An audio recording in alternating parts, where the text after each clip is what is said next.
Good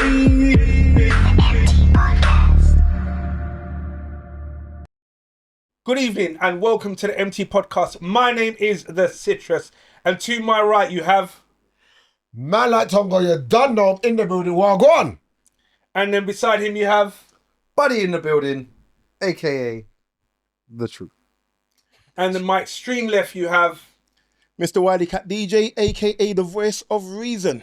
And my immediate left you have... Rain_Nelson_445. Instagram thing, follow me. And this week's podcast we have a super, I can't even say super legend. Legendary, godlike super legend when it comes to UK R&B and UK soul. Please, sir, can you introduce yourself? I'm Donny, singer-songwriter, hail from South London. Grammy-nominated, Grammy-certified musician, done a bunch of stuff, produced a bunch of UK acts, and here I am, man. It's fire away, man. We're going to get into that. You know what it is? You know these men that have achieved. And just casual about it. Grammy nominated, like we're Grammy nominated, like going every week. And I'm shopping Morrison. You know, Grammy certified. So I got the certificate. Right. Okay. So let's get into you. Like, and I know there's a massive history in regards to Donny as an artist. But what I want to do, I want to go back. So where is Donny originating from, and what led him into that juncture of music? So I'm originating from South London. Grew up in Brockwell Park ends. Oh right, okay. That way. I kind of started in Clapham really though. I went to Santley School first, and then we moved to Brixton in 1977. And I'm the son of a preacher, man. Right, yeah. So you know what I mean. I heard that song. There was prayer meeting every Wednesday around our house. You know what I mean. Sunday you had to go to church twice a day, morning service, evening service. Pressure. Used to clap you with the belt as well now and again. That's all of us. That's all of us. Yeah, so that's a normal thing for us. Apart from me, I didn't get beaten. Apart from him, you didn't get no beating. Yeah, I didn't get a beating. Okay. Spoiled. Spoiled. And yeah, just my dad played music. One day, when I was 5 years old, he come on with the neck of a guitar. Yeah. And then the next day he brought the bass of the guitar, and I basically watched him put this whole guitar together. Oh right. Yeah, glue it all up, stick it all up, put the strings on it, and then he started to play it and showed me 3 chords. And since then it was just like. So have you still got that guitar? I don't have that guitar anymore. Something in my heart would say, please don't say beat you with a guitar team. Because that would have been too much. No. Right. Okay. But the cable that you plug in the guitar. so like, how I wrote this down in my head, I'm like, there's going to be people that watch this and they're going to be like, oh my God. Like, because you don't do a lot of these kind of things. Nah. And then there's gonna be people that are watching and like, oh, like I was on TikTok and there was a girl that was playing what was the song? Big People Ting. Oh, Natasha Watts. Yeah. And she's jamming to it. And I'm like, right, like there's people out there that are really in tune with what you're doing. But then on the other hand, and this is not a disrespect thing, there is a younger generation that have no idea what this is. Now the question is, you fall into a category or categories. So how I've listed them, and you might correct me. So you've got soul, you've got neo soul, and then you've got R&B. Right. Firstly, are those all the categories that you would say you fit into? And if they're and if no, what are the other ones? Yeah, let's start there. Yeah, I mean, when I'm uploading my tracks to sites and stuff, and they ask what genre, it's neo soul, it's R&B. Yeah. You know what I mean? And it's also soulful house as well. I've got soulful house in there. I've got a little bit of Afro beat in there as well. So it's a kind of a mixture. Would you not say Rare Groove would be one of them as well? It's That's what I kind of felt when I listened to but it's a future Rare Groove. It ain't. It's like you had a tune that. I had a whole album, whole project called Future Rare Grooves. So I guess it's a kind of. It's that as well. It's a mix. I'm a mixed bag, man. I'm a mixed bag. So then your family is And look, like let's not beat around the bush. So my bedroom is Jason, who knows you. Right. Obviously, his uncle's over there, yeah, making man. sure we don't say anything too wrong. Can someone give him a drink, please? Yeah. Yeah, because Chris, man, come in, man. he got that look in his eye. Yeah, you got something You nice, got a yeah? room set up. He's got a thing there. Yeah, But yeah. so you mentioned your dad, Yeah, but yeah. you come from a musical family, Right. and Jason mentioned your brother as a drummer. Right. So so I don't know who's older, but was he the catalyst for what you were doing, or was it solely your dad? It was my dad, really. My mum sang as well, so Oh right, okay. the two of them at church used to like do duet. My dad used to play, my mum used to sing. Okay. So it was that kind of vibe. Vibes. And then I just started learning. Then I started backing my mum, and me and my dad started playing together. Right, okay. And my little brother come later. He's like 11 years after me. Oh right, wow. okay. Yeah. So I gave him his first drum kit Mad. Okay. because he was kind of hanging out with the wrong crowd and they were going out doing badness, you know what I mean? So I was like, bruv, oldest drum kit, learn to Take play it out. that. Take it out on them. Yeah, learn Get out to of play the that. scenes. Yeah, he learned to play that. So, and now he's dope now, you know what I mean? So, Yeah, well, Jason says. I don't know how much Jason knows about drumming, but he says he's one of the best drummers in the UK. yeah, definitely. Right. Okay. So, Yeah. in regards to your journey into music and what I mean, so we understand where you got into it or how you got into it, but then Yeah. you as an artist, first massive single. How did you get there, and what was the inspiration for that album? And Okay, Love Makes the World Go Round. So Yeah. I was writing songs. So how it started was because I was in steel band with Chris, yeah, Jason's uncle. Okay. Big up Jason. Which steel band? There we go. Well, it was kind of Silver Echo and Lambeth Youth as well. Oh, you was in Lambeth Youth? Okay. Okay, I know. I used to play for Pantonic. Really? Okay, we were the drum. We Oh, was you were in the rhythm section. He was a percussion, and I was doing. You played the drums. diddle. I was playing the You played the diddle. You played the diddle. the what? The what? Diddle. So What's one that? big Congo, one small one. Go diddle, diddle. No, he was, yeah. Give him some respect, right? Okay, for those that can't hear, like I do a little bit more than that. Yeah. All right. I Put get some it. respect on my name, you mean? Yeah. So it kind of started there, and then we did this session in Olympia one time, and that was we went to a recording studio, Right. and when I got there, I was like, "Rah, mum, I'm in a proper recording studio," and we did an album. You know what I mean? Bad album. We went on tour. We did this little tour around.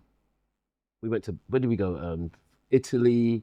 We went France and that. Raw. And kind of what was weird. I mean, it kind of started from a younger age because I got picked when I was in nursery. They picked me to be the drummer boy for the Christmas play. Okay. So it's kind of a mad how it kind of all started, and then everyone's clapping, and I was like, oh, I could get used to this. Do you know what I mean? Like, you know what I mean? It seems to be in your bones. Yeah. And then we did this tour. I think we went to Italy. It was in this amphitheater place. So obviously the group's Lambeth Youth. But when you see the poster was just a picture of me sat on the drum kit Oh, raw. playing the drums, right? So I was like, rah, how come it's just me on the picture? But it's, you know what I mean? It's about the band. You know what I mean? Right. So there was all these little signs like you're supposed to do this. Yeah. You know what I mean? Kind of thing. And then what happened was now secondary school. Let's jump to there. Head of maths was my next door neighbour. Oh, raw. Yeah. So I couldn't even bunk, man. He used to take me. My mum used to make him drive me to school, and Them ones, I couldn't okay. even bunk, bro. And then the homework as well. And everything was mad, bro. But then he had a recording studio in his house. He Right. set up this little. Back then it was Tascams. So he in the 6 weeks holiday, I used to give me the key. He used to go away. He used to give me the key. He said, "Yeah, go in and Just do a thing in the do your studio. thing in his yard." Yeah. That's So I used to have amazing. the key to. So that's when I started making demos. So I was about 12, 13, Raw. Okay. making demos Right, alright. in his house. So one day he came in and he listened to it. He goes, "Yeah, this is like dope." Da, da, da, da. I've got a friend that's got a band, but he's looking for a keyboard player, and I don't know. Do you want to audition? So I ended up joining or meeting these guys for an audition, and ended up doing these pub gigs around South London Right, with a okay. band called Compared to What, with a singer called Harry. So we were doing that for like, I don't know, maybe a year, couple of years doing that. And then all of a sudden Harry said he got a call from his mate now who's in Ladbroke Grove. So this time I'm about 15, 16. about 15, 16 now, he got a call from his mate in Ladbroke Grove, a guy called Sean Oliver, who wrote Wishing Well for Terence Trent D'Arby. Oh, wow. Oh wow. Yeah, That's so that was levels. his schoolmate. That was his brethren. They went to school That's together. levels. So Sean called us up to Ladbroke Grove. We met him, everything, da da da da. He's got this girl band called Old La Montano that need a backing band. They're signed to Virgin. So that was my first introduction on meeting people from record industry and all of that kind of thing. Harry didn't want to do it, but we were like, come on, Harry, this is our way into the business kind of thing. Yeah. And then that's kind of where everything started. Sean took me under his wing, started taking me around studios. So I started going to all the different studios in London and that, doing sessions with up and coming artists and everything that was like popping then. And then one time Sean was like, yeah, I got to talk to you. Met him at some pub in Ladbroke Grove, and he's like, you got to do this on your own. You got to leave the band, and you got to do this. You can do this on your own. And I was like, nah, bro, I like being in the band. Da, da, da, da, da. I said, I'm doing my demos, but 2 weeks later, Sean passed away, man. Oh wow. Sorry to hear that, man. Yeah, 2 weeks later, Sean, because he had sickle cell. I Okay. was like, rah. The last thing he properly said, he sat me down and said, bro, you got to do this on your own. Right, and then So that was the beginning of me doing my demos, like, writing songs, da da da da da da da. Right. I had a couple of brethren from South now who opened up a shop in Ladbroke Grove called OG of London. Right. Yeah, on Portobello Road. And they used to specialise in Patrick Ewing's. Oh, okay. Yeah. The feeler jackets. Streetwear Yeah, from the point. streetwear and everything. So Them garments there, yeah. So they had all of us had dreams. I wanted to be a musician and they wanted to do the shop thing. They had a few bits in the shop. You know what I mean? It was all right. People was coming in that.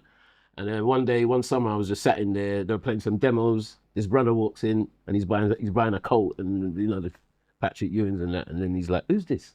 And they point to me. All right. I goes, "Oh, it's him." And he went, "What? You make this music here?" And he was like, "I got a studio up the road, bro. You should come up there." Yeah. So that evening, I went up there. A guy called Ron Tom. Yeah, from LWI. He was a DJ on LWI. Right. Okay. Ron Tom, yeah. Right. Yeah. So when he was talking in the shop, I said, "I know your voice, bro." And I goes, "You sound like that brother." And they go, "Yeah, this is Ron Tom from." I said, "Seeing," because when we were getting dressed to go to school, we used to listen to him on the radio. Oh, okay. And he used to play all the Rare Groove tunes because they weren't playing that. You had Tony Blackburn, you know what I mean? Yeah. But there weren't really no DJs playing that music at that time. So Yeah. Ron and Jigs and all them man, they was doing it. So he took me up to the studio, played him some demos. He was like, "You know what? This music's too big for me," because he was dealing with hip hop. He had a couple of hip hop artists. Right. He had a group called the Syndicate that he was working with. So he said, "I know a man named Johnny Laws who runs Brixton Academy." Yeah, it's mad, bro. And we end up going to meet Johnny Laws now. And Johnny Laws is like, "Oh man, I've been looking for something to get my hands at. I wanted to get Omar. I couldn't get Omar. But now you've walked in there and let's get something popping." Yeah. So he was like, we did a production deal. I joined this production company and they just started funding me. Right. And I started doing my demos and, you know what I mean? Getting the Donny name out there. So kind of that's the beginning of how it... So that's the beginning. So then that leads us up to, I don't know what age that was, but you're talking 89, 90, 1990 now. 1990. We're in 1990 now. So your album, you wrote it at 19. When I was 18. 18. And then the Unbreakable single was released at 19, was it? Unbreakable came out, was the title track of the album, which came out, the actual album came out in 1992. Right, okay. But and then that, I wrote that song Unbreakable because I was with a girl at the time. Right. And we were together for 3 years, and all of a sudden she wanted to go to America. I was like, "Nah, stay, babes. Yeah, stay, man. My music's gonna kick off, babe. She's like, "No, man, I want to go to America and do this." I was like, "Right." So I ended up penning this tune. Yeah. And when you get the goosebumps and the hair stand up on the back. Every time I heard the tune, I said, "Right, there's something." Do you know what I mean? And she still left me. But make sure we get that now. Yeah, I know. Look at that with my Grammys, but like that. Yeah. So How man ain't got no Grammys, I bet that. So again, look, because the podcast isn't solely interview, but at this juncture, it is. Yeah. So what the collaborations, like when for those that know, they know, and then for those that know and then do a bit more deeper research, your mind starts to blow. And I'm going to mention one, and then you can mention whoever you want to. Right. But the one that's going to stand out, that's what me and Citrus was talking about, is that link up with Grace Jones. So you were in her band and toured with her band, and actually I was talking to Jason about it as well. And it's funny, I was watching, what was the film that Grace Jones was in? And she lifts up her foot. James Bond. No, not James Bond. Boomerang. And Eddie Murphy's talking to her at the table. And then she says she wants him because she heard about him, blah, blah, blah. But anyway, in regards to that collaboration, how did that happen? And then talk to us about some of the other collaborations that you've done with like UK artists and international guys. Okay, so that if you go back now, that collaboration started with the guy Sean Oliver. Right. Yeah, the one who gave me the chat, the pep talk, Yeah. and then passed away.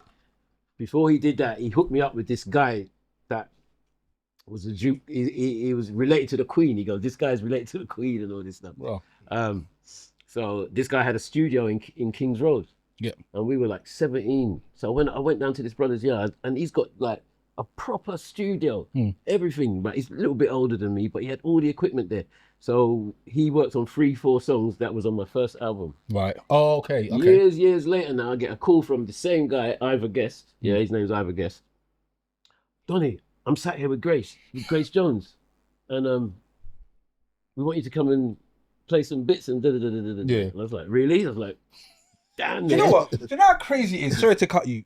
But do you know, I'm just thinking, imagine I'm sitting here and someone's like, yo, Grace Jones wants to meet you, you know? Right now, dash over the microphone, turn over the table. I'm gone, you know? I'm leaving you like right here. It was that. And I'm gone. It was that. You know, I might be a bit different. I'll be like, whatever. Yeah. I have the phone. Is it April Fools? You know what I mean? Yeah. No, but he's a proper genuine he's a guy. sound- So yeah, when yeah. he sound, you know what I mean? So when he tell you that, I was like, really, bro? He's like, yeah, we're So here. wait, what was the feeling? What was that Well, feeling that's like? nuts, you know, because I had a poster of her on my wall Right. in my Crazy. bedroom. Yeah. You know that mad one where she's doing the crazy. And she's got all of the muscles out. And yeah. So I had that picture of her, and I used to. There's a couple of things I kind of channeled them. It's mad. There's a couple of things I proper channeled them. It sounds like throughout your life you just had a sign Yeah. for each thing, Yeah, each step When you I was look back, moving with. wow, It's really I amazing. channeled enough things, man. It's mad. So he calls me out the blue. I go down to the studio. They play me what they're working on because they work on an album called Hurricane, Right. the Hurricane album. But it was in early stages, and played me some bits. She's, I like the vibe, bruv. He goes, yes, I want you to do some more bits on. So he's like, you hungry? I was like, yeah. So she's like, I'm gonna cook you dinner. Oh, what am So I- I ring home. I was like, babe, I ain't coming home. babe, I ain't coming home tonight. Grace Jones is cooking dinner, man. What can the missus Can't say? say no. Yeah, I gotta stay. So I go down to the yard now, and then she's in there cooking up some food. She cooked up the wickedest curry goat and rice and everything. So Yeah, we she's sat- Jamaican. Yeah, Grace yeah, Jones. Jamaican. So we sat there, boxed off the food and everything, knife and fork down. So she stands over me, says, "Do you want to be in my band?" That's how she talks. That's how she talks. I was like, "Have I got a choice? Of course, I'm going to be in your band." And it's this year. It's 20 years Oh, Wow. right, okay. Amazing. since I've been playing for her. Okay, you still paying for it now? I'm still playing for her now. We're playing. that's We're playing next week. Next week? Yeah, And, next and, week. and, and what is that like? Because obviously Grace Jones has a particular fan base. Does a particular style of music. Yeah, you know what I mean? it's different. How is that? Because that again puts you into another category because the neo soul, soul, R&B. And pop. And pop. Yeah, I don't know what would you class Grace Wait. On Jones? the Wikipedia page, it says jazz. Well, but It also has jazz Jazz too. as a section. So I'm Okay, like, take okay. everything. Yeah, take because it. it is some of my voicings on chords wise. I do like the sort of jazzy stuff. yeah. So But then that time, so when you're touring with Grace Yeah. in a couple of weeks' time, Yeah. what is that gonna be like? Like what are the fans like? What is she like? well, it's creative. Grace is a mixed bag. So you're getting all, like you said, all walks of life is coming to see Grace Jones. Yeah, every genre, because she touches reggae, she touches house, funk. Like You know funk, what I yeah. mean? She's a bit of everything, Grace. Some Parisian kind of French kind of vibe. Right. You know what I mean? She's like world music. So, okay. She's world music, so it appeals to a really wide audience. So Grace aside, then, so talk about more domestically. So there's been collaborations with Misha Paris. Yeah, I wrote Some with of Misha. the Sugar Babes, but not the. I don't think it was the Sugar Babes as a collective. It was them individual or Well, Matoya. I mean, we go back. Let's go back before that now. Yeah, go for it. So the guy Rontom who walked into the shop to buy the clothes, we basically had a corner on All Saints Road. Right. Okay. We had this block. So he was downstairs with the studio. Johnny Laws was upstairs because he moved from Brixton Academy and Right. moved into there. So we had the studio downstairs, and we used to have different singers come through. So one day Melanie Black come through. Okay. Yeah. Yeah. She came through the studio. So we started working with her like on a Monday night. You know what I mean? Then we had I want to say not Siobhan, what's the other girl called? The name beating me now. What from? From All Saints. Oh, All Set. Shabazz. I know you're talking You know what about. I'm talking about. You mean Oh, it's the black girl? Yeah, she's gonna like.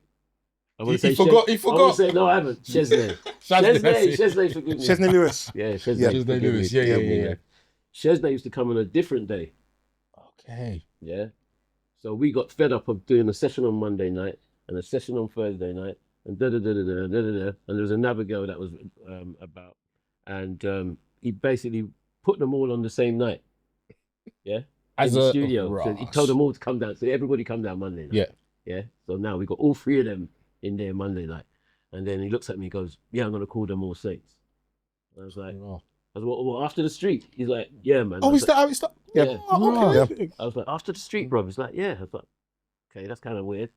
But Was it? but it worked, you know what I mean? He's got a knack of, so we did the demos that So who got did that? Was that Ron Tom or was that Ron John Laws? Rontom. Okay. So we did the demos that got All Saints their first record deal. Oh, wow. Yeah. With ZTT, which was across the road. And you come in there, sit down, so humble, and Bro, all of these little action. It's a day job, bro. It's a day job, bro. Well, I've got a question because I put you into the group of UK artists that bust through in the early 90s and made waves around the world. And I don't just mean UK, I mean you if I think about the artists, Misha Paris, Omar, yourself, you all came through all around the same time and all made that rave. How did that come about, and how did you collectively work together to do that? Because that, for those of us watching it growing up, it was amazing times. Right. Yeah, I mean, we got signed to Island Records. I got signed to Island Records through the production deal with Ron and Johnny. And then once you're out there now, we're doing the demos, you start meeting all the other artists. So that's when I first met Omar. Right, okay. Oh, right, yeah. And I first met Misha. And, there was another band called Truce. Yeah. Misha Lescoffrey was out there. Yeah. So there was a bunch of, you know what I mean? Jamiroquai was coming. Right, okay. Yeah, there was a load of things happening all at the same time. Yeah. Around then. So that's basically, and I had the top, so the tune came out and then it went to, at the time, I think it went top 20 over here. So it was Which song? number 15, Love Makes the World Go Round. Number 18. It was 18. No, it was 8? Oh, okay. You think it was 8? I'm sure it was. According to what I read when I did my research, No. it was 18. I stand corrected. It was 8. So it was top 20, Definitely. and then in America it was like top 30. So I went on and did Donnie Simpson. What's it called? BET. Oh, right, okay. Oh, wow. Yeah, so I went on BET and did a little acapella thing. Yeah. Yeah, and worked out in America for a little while. Right, okay. Yeah, so I was there for like 6-7 months, mastering that album. Yeah. The Unbreakable album. Over there. Yeah. So let's move over a little bit. So was Signs to Island now an independent artist? Yeah. So this is more, I'm not going to ask you about the deal or nothing like that. What I want to ask about, and it's more about the advice, because there's lots of people that we're watching this who are new artists, don't understand record deals, don't understand Publishing deals. the difference. Like, so you made the conscious decision to be independent. Why was that? Oh man, because once it's not all it's cracked up to be, bro. So explain. That's Because you go in there and rose-colored glasses. You're trying to like, you're trying to live the dream. Yeah. You know what I mean? And then you see, boy, this dream's a nightmare, bro. This is madness, Right. bro. You know what I mean? Because there's a lot of red tape. Because I've got the future rare groove style of music, I wanted to do that in 1992 and they wouldn't let me. Okay, so sorry. Wow. Yes. Yeah. Let's and if, Okay, look, the powers that be, the people Right. upstairs. and They what were is like, it? no, don't do that. Why? Because the samples would be too hard to clear. Right. Because Okay. there was stuff we grew up with, we Yeah, raved yeah. to. You rub off wallpapers to them tune there. So I'm like, I want to sample that, like hip hop artists are doing. They're sampling Yeah. stuff and rapping over it. Yeah. Right. So in my mind, I was like, why don't we sample stuff and sing over it? Oh, okay. And then I never say no. So when 'Cause P it's Diddy some- come out, I was like, look and see, look what Bad Boy's doing now. You missed. Look what Bad Boy's doing. I said they're doing the same thing. Right. Taking all them old school tunes and changing the lyrics around, and everyone's loving it. And I wanted to do that, but they wouldn't let me do that at the time. So ultimately, it's the part of it is the creative control you're talking about as It an was independent. Yeah, I mean, I was one of the few artists they let do what they want. Yeah. I think I was one of the last artists they let do that because the next year it was like, right, you're gonna do this, you're gonna wear that, you're gonna go here, you're gonna Wow. Whereas that's how they were dealing with it. Isn't But that sorry, go on, bud. isn't that where the money's made though? Like, so as much as they're taking the creative control, that's what then makes you make the money. Yeah. So, but it also makes you lose your soul as well. ooh. So again, look, and I know sometimes I'm asking you questions which should be very understandable, but just explain the "lose your soul" quote. What you came in the music business for, the kind of music you wanted to make, your integrity, like they wanted. Okay, so one day I got a call. They were like, "Yeah, the Fine Young Cannibals are looking for a singer, Right? Yeah. Okay. Okay. Wow. Yeah. and they want you to do it." And I was like, "Me, Fine Young Cannibals." Nah, lad. I said, I like this stuff, but Yeah. I can't see me standing up. You drive Yeah, me man. crazy. I don't think I'll be singing that. You know what I mean? And- One time they put me in with I did a session with Dennis Waterman. Right. Oh, wow. Okay, Yeah. Waterman. Yeah. They sent me to this session, the writing session. And but yeah, they're doing it. I'm sitting there and I'm listening. I'm watching what's going on in the studio. And I'm like, okay. So now they want me to sing on, and every excuse not to get on the mic. Oh, really? Every excuse. I was like, give me the music. I'll take it home and write to it. Oh. And I never went back. You didn't go back. No. So even And And bucked off. so I just didn't. Right, feeling it. It's not me. Yeah. it's so not even me. with the success of the UK artists in that time, you still weren't getting the backing with the waves that were being made. Yeah, to a certain extent, there wasn't the full I mean, I think they probably spent $1 million on my whole campaign at the time Wow. for the Unbreakable thing. They spent a lot of money. That's, yeah. I mean, Um, sorry, thank you so much for sharing your story. I think it's so important. And the first section of podcast that Rain's obviously been leading, we do our research. We ask these types of questions because when we speak to people listening and observing the podcast, they're like, wow, I really needed to know that. Yeah. I never knew it was about this. I've never heard you speak. I've only heard you sing, for example. Right. So we're very grateful for you sharing.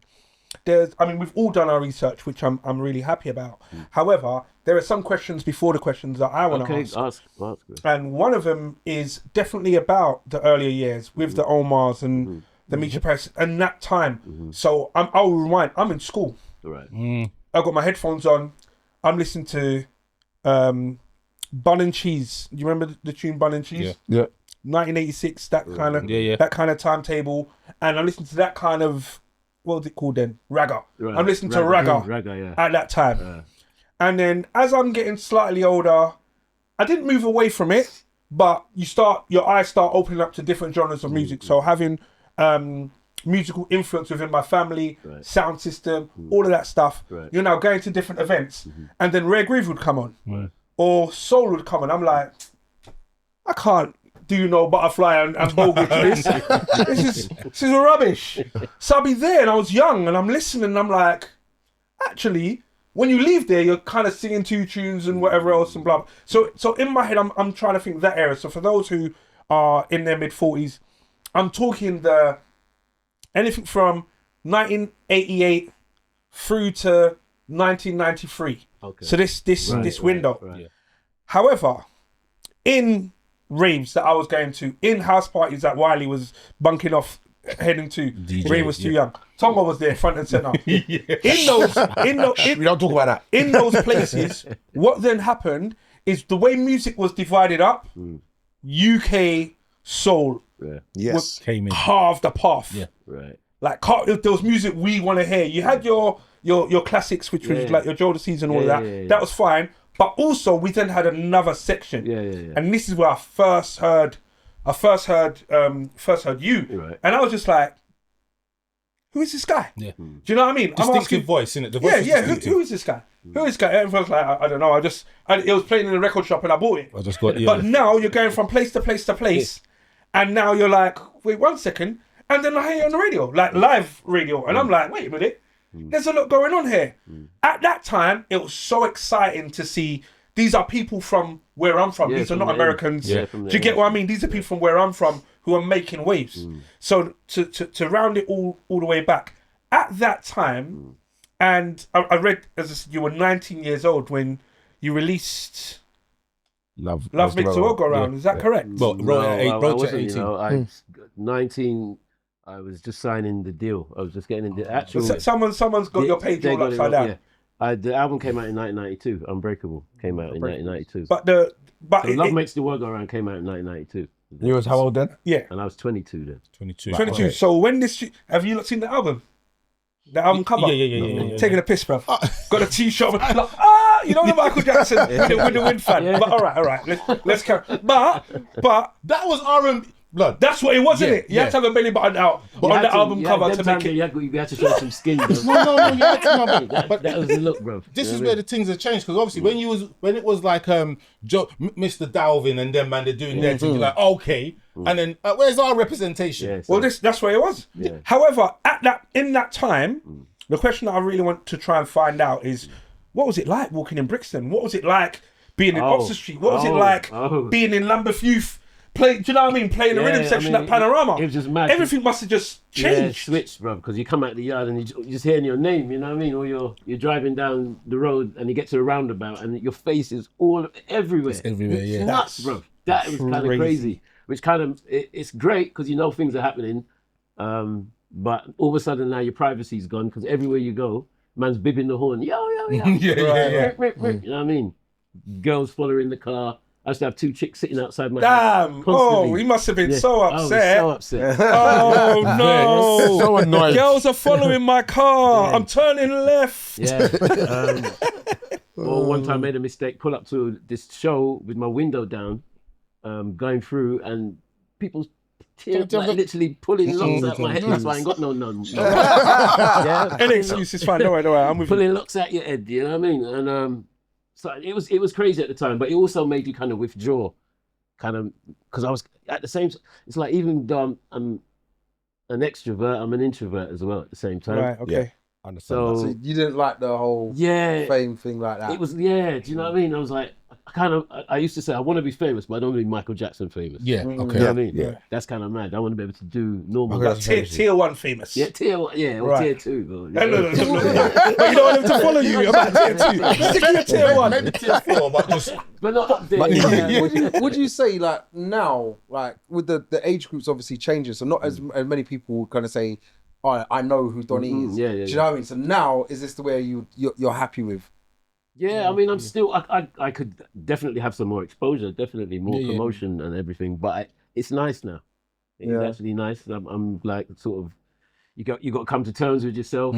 You know your limitations, where you can go, where you want to take it. And I'm kind of. Before I was just. It was like guesswork back then. So You're just trying to ting in it. You just want, How did it change? Like, how did the transition come from?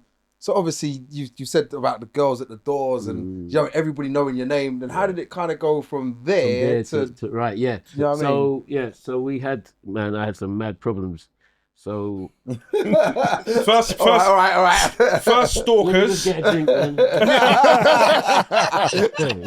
So buddy, just to follow up with what you said, on the research it said there is the UK underrated soul conversation. Yeah. So I think I'm just gonna tag it onto the back of what Buddy said, and it is that we had this high, and then because I think pop shifted, the industry shifted. Yeah. So I'm I actually want to add on to that because I was raving and playing all that sort of music, and what we found, so we had like groups like Cruise, Truth, like he said, all those sorts of groups, the Escoffreys, all these groups that were actually doing a lot. However, I don't know what it was, if it was about 96, 95, there was a definite shift away from it. Yeah. Yeah. And I remember it was a definite change, and All of a sudden we was out in the wilderness, mate. and I don't and I never obviously I was growing up, and obviously musically you just get influenced by what you're influenced by. Then times they went from, I don't know, dance or whatever, that sort of music to like garage. But as artists, and it seemed to be collectively, how did that happen, and why did that happen? For me, they just started spending less money on my projects, man. Do you know what I mean? My posters were massive before, then all of a sudden they were A4 size. Oh, Ross. Then now there's stuff From A1 to A4, man. Yeah, it was like some A4. I was like, what's going on with the promotion, bruv? Do you know what I mean? And it started to just pull back. I mean, like, I want to go back to the problem I had, because back then, they used to buy tunes into the charts, bruv. Yes. Right. So a man used to pull up with a Ferrari. Yeah. You give him an envelope with 10 grand, and all of a sudden your tune's licking down the place, bro. Jeez. Yeah. And then I see them man pull up enough times to our office, for different artists. Yeah. So, and they've been doing that for years as well. That's a record company policy. Yeah, I've heard about it as well. I mean, now they've got phones that are just Payola. Yeah. And they're Payola, just looking Spotify. Do you know what I mean? Yeah. Okay. To bring up the streams and everything. All right. Oh yeah, it's not. That's not normal people. Sorry, Donny, do you know how many streams you average a month on Spotify? You know what? I'm kind of. He has the statistics for you. Do you know? Yeah. Do you know? Yeah, of course he does. Can you tell me? Because I don't. It's 10,900. Okay. And Streams a month. streams, average listeners. Average. Okay. So it's not streams, it's average listeners. Oh, right. And when I was researching, I was like, so what will take you to 12? What will take you to 8? You know, what's the difference? Right. And it said, so I went on to an AI platform to ask the question, and it said that you still have a core following in very niche countries up to today. Right. And this is where the stream background is from. And I was just like, after all it, and I'm not meaning to stress it, but after all of this time, you were still floating about, and that's amazing. But how do we capitalize, and how do you stay in that space because of the same drop that Wiley's discussing in the mid-90s? So at the moment, I mean, because I've kind of been doing it on my own. Do you know what I mean? I have agents here and there, but I think I need that sort of team again, where there's a man for this, a woman for that. I know a podcast like that. Yeah, You're obviously. But yeah, I think I'm sort of probably gonna head back into that sort of thing to make the exposure kick off kind of thing. But do you want the exposure? I mean, considering what you said just a second ago, it'd be nice for my kids to see it because my kids now they see the old stuff. Do you know what I mean? So they've got all this stuff. They go and look and like, Dad, you did, and because they, So she's like, my daughter's like, so why do you work with Taylor Swift, Dad? So Billie Eilish. To them, you're yesterday famous rather than today famous. Right. Okay. So so I think maybe I need some machinery around me. Again, to be able to do that. But I'm seriously just comfortable and happy doing it the way it's going. It's organic. So have you got anything coming out soon or? Always got stuff coming out, man. Well, let's come back to that because there is a big project which is happening. Yeah. What I call it a big project. I think it's a big project, and then there's going to be the music and potentially an album coming up. But we're going to come back to that. What I want to ask you is just a question about. I know of what you do, and I class you as a musician. So for me, there's a difference. There's an artist who might get on a track and sing, but then there's a musician, and there's many facets to it, and a producer as well. And a producer as well. So, as a musician, you play how many instruments? 4.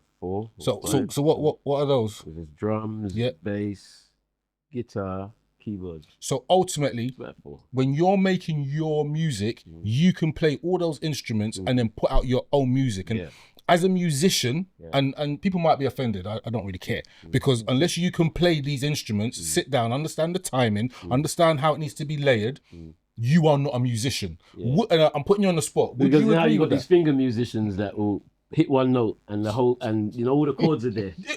Everything's 2-3 chords is on one note. Whereas I'm the man that sat there and played them 3 chords for you to go like that. Oh, there's people like me who do that. Right. Yeah. So yeah, it's definitely changed. Now you got one finger musicians. So what? But they're not really musicians, are they? Well, that's what I'm getting to. So what is your thoughts about that? About the whole thing of? But it is still an art in itself, though. Even though they're not like musicians like me, Yeah. it is still an art to be a beat maker. I get that. There's certain beat makers that I follow on Instagram that I think they're wicked. The way they can take that sample and chop that and put it together. That is an art in itself. Yeah. But I wouldn't call them a musician. But that's why they're an artist. Yeah. And then, so it's like there's nothing wrong with being an artist and say it in the camera. Like there's a need for that. Yeah. But then the musician side of it, I personally think it's the musician side of music is ultimately dying because the technology is enabling you to do so much. It makes it easier. Yeah, something like Suno, where you can just give it a prompt and get a whole, and it'll give you Hold on, where's my phone? 10, 20 different versions of the one thing as well. I mean, we kind of had this argument or debate about DJs as well. Yes. How DJs are now, DJing has changed. You know what I mean? You used to have records, you used to spin, you used to scratch, you do everything. Yeah. Now it's press this, link that. It's Your easy. laptop does it. Yeah, but here's the Everyone thing. looks So at Wiley. I've gone from vinyl to DJing to on computers. Yeah. So I've gone through them whole days of carrying record boxes and whatever. Yeah. But I don't blame those that are coming up now and getting the ease of what we had to go through because we went. If I think back to what DJs were doing before I was DJing, they were using one deck. Right. I learned to DJ with 2 decks and a mixer. They weren't even using a mixer. Yeah. So is it a thing that we can say that they're not artists? They're not musicians, sorry, because they're using the tools available to them and they're not having to learn the older skills, but the older skills are sort of redundant now. Do they have to go through that? Is it a path where you have to do? What's the point in learning the older skills No, when man, if you're not I've going got to a do computer that does it for me? No, or else it would be a dying art, man. You need people to sit down and play an instrument. People still love that you can sit. It's like it's a special thing to see a man sit there and play the guitar. And I'm not against it, but I think sometimes you have to ask the opposite question. You know, like what's wrong with it? Do you know what's funny? And I know Rain was coming on to it, but I've got to push it on a little bit. Sorry, brother. It's AI music. There we go. And AI music, I'm not gonna lie, I kind of like it. some of it is wicked, you know. There's an artist named. I heard this tune on my TikTok. I was like, "Who is this thing? Sound wicked, bro." So I went on iTunes and actually bought this tune, thinking this singer's wicked.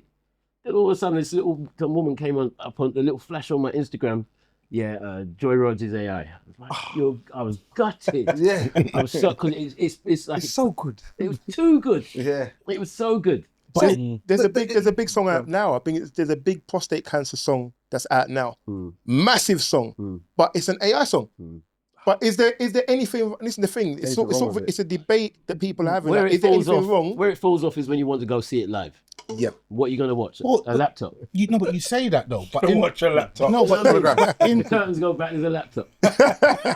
in Japan, there are massive concerts, K-pop artists who are forget even Japan. Gorillas. Right. Gorillas are drawings and cartoons. Right. They did a concert in Tottenham on Saturday. Right. Yes. Like, I haven't been to their concerts. Yeah. So what are we seeing? Are we just seeing the cartoons doing the thing? So like, there's a thing for it. There is a niche. There is a market. Yeah, there is a market for it. There's people who don't care. And they like it, and they. But I think it's a dying art. The original. But it kills people like myself. Like yourself. Yeah. It's like, I'm not. But that's the reason why people like myself are still here. Doing it. Like, so when you come to the show, we'll sit there and play the piano. There's guitarists, there's drummers on stage, there's people singing. So what it is, I'm going to move that question on a little bit. So what it is, you can put prompts into AI which say, write me a song which is a love song, mentioning a girl's name Trina, and having a guitar in the background playing, but make it sound like Drake. Yep. Now, what's your thoughts on that? First question. Second question is, if a record executive came in here now and said, right, Donny, I'm going to offer you X amount of money, and let's say that figure was 10 million to sell the rights to your image and your voice to be able to create anything, which would be, it could be anything from global music to toothpaste adverts. What would you say? First question first. No. Sorry, I'll do that. Sorry. Yeah. What do I think about it? Yes, yeah. I think it's very clever. I do think it's very clever how technology's moved on, because I was just thinking, like, back in the day, we were scared of the drum machine. When the drum machine came. Yes. Yeah, mad thing. That'd be Man, fun, the bro. drummers ain't gonna, because them That'd time be I fun, was a though. drum, them time I was a drummer, I was like, rah, Yeah. man, everybody's got the drum machine now, and you know what I mean? It's gonna put us out of work. And da. And I ended up using the drum machine, man. Yeah. I love it. It sounds bad. Yeah, it's But fun. it's convenient though, It's isn't it? wicked, yeah. It's fun to use as well. But going back to the other question now, if someone came and offered me 10 million to take my liking and go, no. No. See, How much would it cost? Yeah. Huh? Everyone's got How a much figure. would it cost? 10 billion, probably. Bro. That's 10 a billion. 10 billion. It's So if I mad. had 8 billion, you say no thanks. No, that's too high. Give me 1 billion. You had 1 billion. One bill. See, there you go. So you do One bill. because he's Why the, you do it for £84? And 33 pence. Like, you'll run that. What? No, yeah? Run that. Well, like, you're saying People, to whatever's me, in the sofa. for 10 mil, Yeah. someone walks in here, says, all they want is basically your voice, innit? No. So I know I can do the AI and the thing. face and the face. All right, your face as well, cool, safe. All right, but I just want to do the AI thing. That's all it is. I want to do the AI I thing. just want to say, Big Chris over there in the corner, Yeah. he's shaking like, He's he's like this. popping off. Definitely not. Not on it. Nah, we're not on People that. We're say not that, on but then this is your. I'm not going to disrespect your career because I Yeah. wouldn't do that. I hear what But, you're saying, though. but are you going to make 10 mil in your from when Right, it yeah, started yeah, to now, for example? Yeah. Or Are you from gonna make now that 10 mil? forward. Yeah. Yeah, or now yeah, forward. Yeah, I see what you're saying. So is Yeah, it, so financially, obviously, that sounds like a good deal. Yes. yeah. But Integrity. integrity-wise, it's not a great deal. Because it's one of those things that you again I use it loosely. You got Donny's voice selling Colgate toothpaste, and you know what I mean. What's the problem? Fresh teeth. Bruv, All I understand. can hear is fresh teeth. And I You know know what I my mean? voice is doing it. Fresh You know teeth. Problem, but And now walking down the Come- road, come and people find me. still chasing me in the car. Oh, this again? Do you know what I mean? in my drone, flying over Brixton. Yeah, come on, bro, come on. I mean, Like, don't the get me only way wrong. that could work is if it's because I could come back as a different character, though. That's the scare. That See, part. that yeah, I now can I'm do like, that. I can come back. So they could do that. We could do that deal for 10 million, but I'm coming back as somebody else. Do you know what I mean? But I've spent so much time being Donny, I don't think. I really definitely- deep down on the real now. No. I definitely think that there's a space that in the future, this is a direction we're going to go in. Well, record companies are doing that already. That's how, you know, Oh, wow. all the back catalogue, they're selling to AI Yeah. companies. Yeah. yeah, it's mad. And this is what I'm thinking. That's Like what's happening already. the music, like I said, I started listening to it and I went down a little rabbit hole and I was listening. I was like, oh, this is wicked. This is How'd wicked. you I was, fit, like, bruv? I was like, all of a sudden, I'm into this whole AI music. It's Yeah. wicked. Yeah. So I was like, oh, you know what? How are you now gonna say to me afterwards that this is now not good? Like this is not a good thing. Do you know what I mean? This is where like Yeah. as having the artist that you are now on the set, it's like, well, boy, what are you gonna do in that's the next stage? Because like the DJing, no one was going off of the hard records. Everyone was bringing that. Then it went on to CDs. Then it come from CDs. It went on to laptop. And I said, no one ain't bringing a laptop, man. This is ridiculous. Laptop's now the thing. Yeah. So I was like, all right. Before the laptop was USB drives though. USB. Yes. Mini disc and all Mini- that. Yeah, now mini disc, AI is the thing. So you can't mess You with. got. You got to use it. Like, Yeah. Yes, like the other correctly. day I was in the studio and I was looking at the clock and it's getting late, but I want a beat that's like, yeah. So I got up my Suno thing and just beatboxed the beat in there. Oh, And then- right. Yeah. And it came back with 4 or 5 different bit banging, bro. Banging. See? But that's It it. was Utilize banging, it to your bro. advantage and Yeah, you're good so to I was go. like, okay, give me that beat. Chris is looking very disappointed in the then corner over there. You know? He's a drummer. That's why. He's a drummer. Wait a But minute. this is how it is. This is my friend. I'm not They stole him. I'm not. Listen, I hear it's you, bro. technology, Yeah. and technology takes it. Like if they could do a podcast for us, we're sitting there going, "No, we'll do it raw. We're big gonna be here." yeah. If they had a way to do it on AI, we'd be like, "Raw, wait, the new thing." So hold on. We Would would you work sell us for 10 mil to But do a he's 10 podcast? mil, bruv. 84 The pounds change in the sofa. and 33 Change in the pence. I sofa, sold you bruv. lot for less. Change in the sofa. I'm telling you. But the thing is, what you're not understanding is technology makes it just happens, innit? So whether you like it or not, as much as you're saying it, if they did it about a podcast, we would then it'd be something to talk about. It'd be definitely something we're like, right, you know what, but we can do this now. And all we have to do is sell our voices for whatever, and then just put in the information, and then it does the rest. And then it's like, rah, all of a sudden, that's how the podcast is done, because that's how all the other podcasts are doing it. It's the future. It's what happens. I think it will take away our synergy. I think. AI will never replace the human. Yeah, it will never replace what our vibes. I'm not co-signing to that. Yeah, because I watched Terminator. That's what Terminator. When I say the human, I mean in music. In music, I think because at the end of the day, you want to go see a show. You want to see I disagree. I think you're looking at it wrong. I think you have to think how people receive information now. You know, I don't need to go to the record shop, so they became obsolete. I don't need to record music on my tape deck, so tapes went obsolete. I don't even need to really listen to the radio because I stream online. You know, so all of a sudden, these things that people thought these are mainstays are now being substituted. So eventually, like, I want to go to a concert, or I can just do a Zoom party and invite everyone with my virtual reality club. No, they change their face up now. The human touch don't is look lost, it. bro. The human connection is lost, bro. Yes. No, I'm not even arguing with that. That's where it's going to end up. I don't argue with that. However, there are people that are living an entire life in the wilderness away from everyone else, but connected to the world via the internet. So I do not believe that the fan base, customer base, or whatever that looks like, is definitely going to be going to concerts, because I can have Donny singing to me in my bedroom. There's still going to be a need for people having live performances. There's a whole generation. And there'll be a need, because you have to think about it. Let's say Donny's performing now, and he's performing this song. He might, off the cuff, think, you know what, in front of me, this crowd is more aligned to this. You know what, let me try this song here.